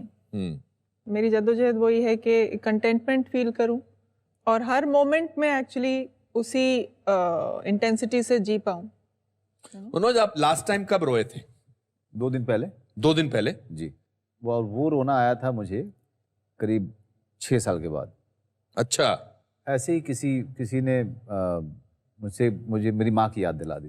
मुझे बहुत रोना आया और मैं अलग कमरे में जा करके बहुत रोया और मैंने अपने आप को रोने दिया। मुझे ये एहसास था कि मैं 6 साल से रोया नहीं हूँ, तो मैं जी भर के रोया। मैं 6 साल से अगर आप रोए नहीं है तो फिर आप ह्यूमन नहीं है, कहीं ना कहीं आपको जो है फिर कुछ ना कुछ प्रॉब्लम हो सकती है। तो I was quite aware of it, so I wanted to cry as much as possible. ये बड़ी बेवकूफाना फीलिंग है कि इन मर्द जो है वो रोते नहीं है। नहीं, ऐसा कुछ नहीं होता है। मेरे जान पहचान के बहुत सारे लोग हैं जो अगर किसी खूबसूरत लड़की के साथ बैठे हैं तो सोचते हैं कि रोना कैसे आ जाए ताकि मैं उसके कंधे पर सिर रख सकूं।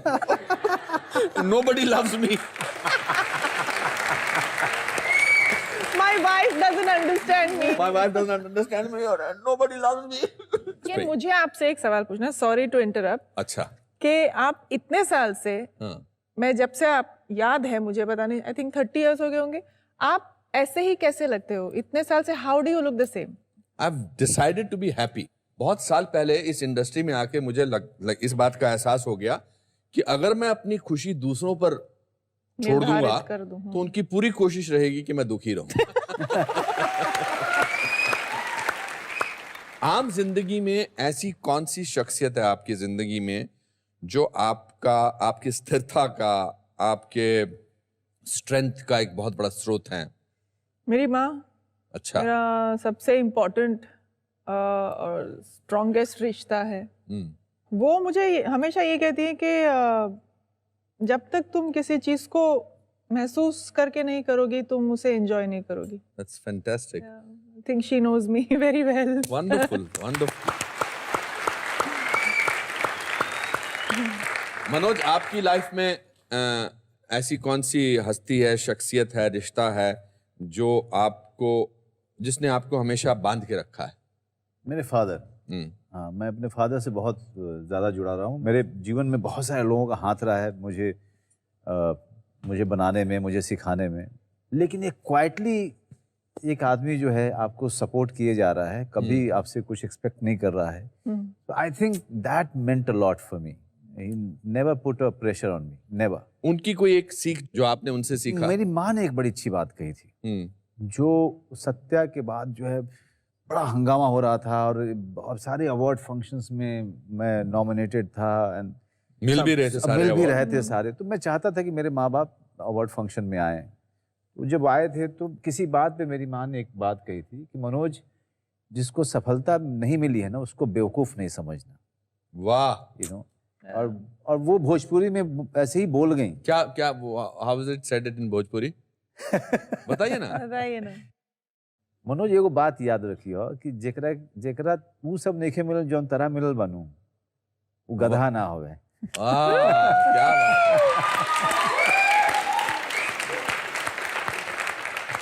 बात। You both have achieved so much and now Manoj you are on a new path.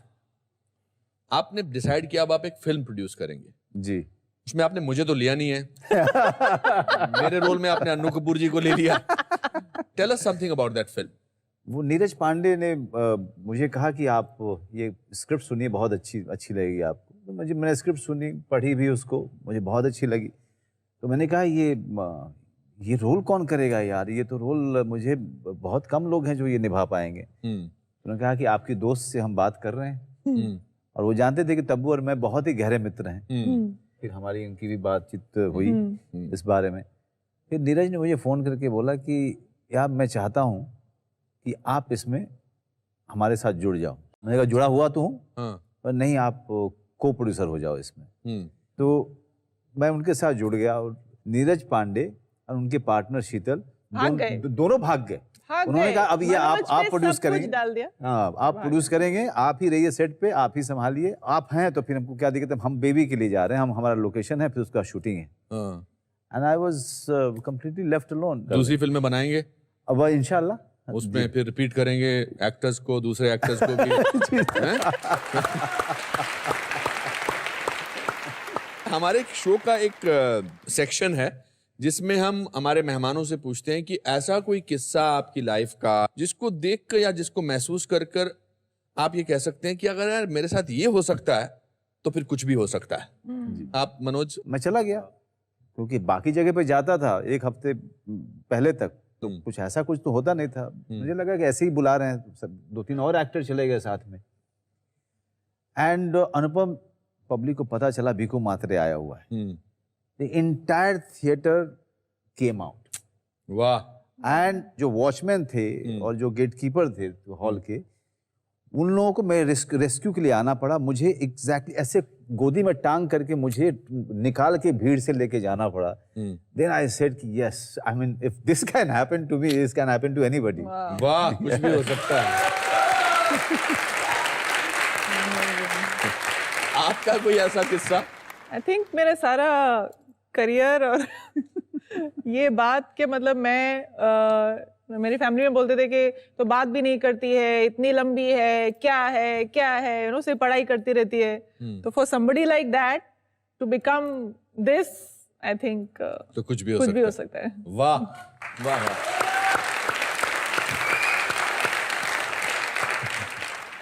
मेरे पास ये बोल है जी। इनमें से आप एक नाम निकालिए और हम उस शख्सियत को आपके साथ आकर बैठने का, आपसे 2-4 बातें करने का मौका देंगे।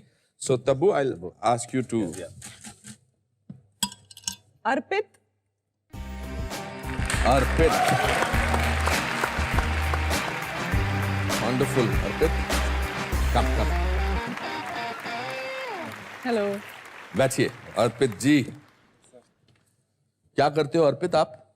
आई एम एन एस्पायरिंग एक्टर। अच्छा, कोई डायलॉग याद है? सर का एक डायलॉग मेरे को याद है राजनीति का। क्या बात है, सुनाइए। करारा जवाब मिलेगा। अगर ये डायलॉग कॉमेडी में बोलना हो तो कैसे बोलोगे? शायद मैंने जो बोला वो कॉमेडी थी एक्चुअली।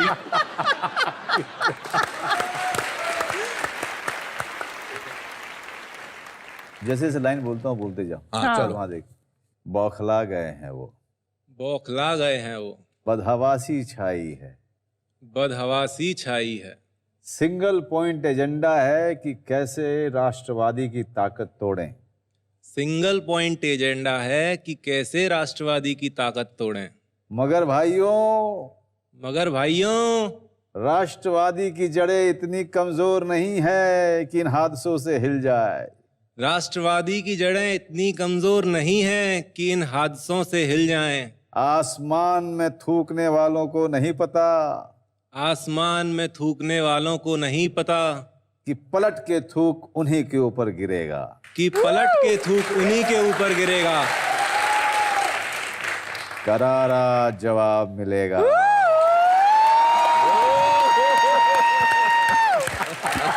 क्या बात है। अब आपको यही नहीं, मनोज और तब्बू की तरफ से इनकी पसंदीदा चीजें एज ए गिफ्ट दीजिएगी। आइए जी।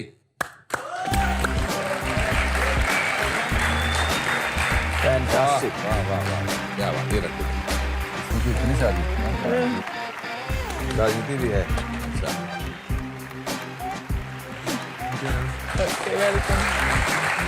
तो आप जिसके हाथ में रख लीजिए। Thank you sir. थैंक चलो we'll take a selfie with him. आजा बेटा, बीच में आ जा।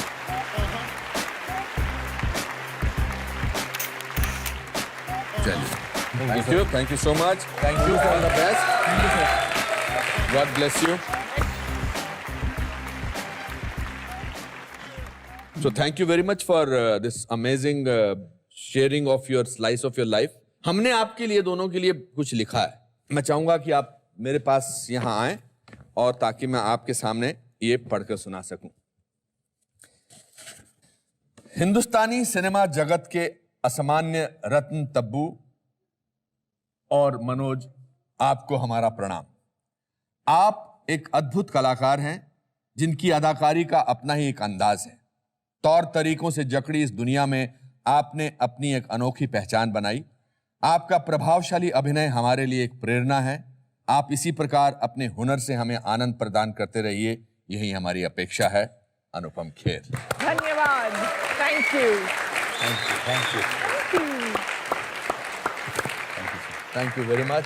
Thank you. तो दोस्तों, यहां खत्म होता है हमारा एक और एपिसोड। अगले हफ्ते फिर मिलेंगे मेरे एक नए मित्र के साथ। तब तक के लिए खुश रहिए और याद रखिए कि जीवन में हार और जीत से ज्यादा जरूरी है खेलना, और खेलने वाले हर इंसान को जीतने का मौका मिल सकता है, क्योंकि लाइफ में कुछ भी हो सकता है।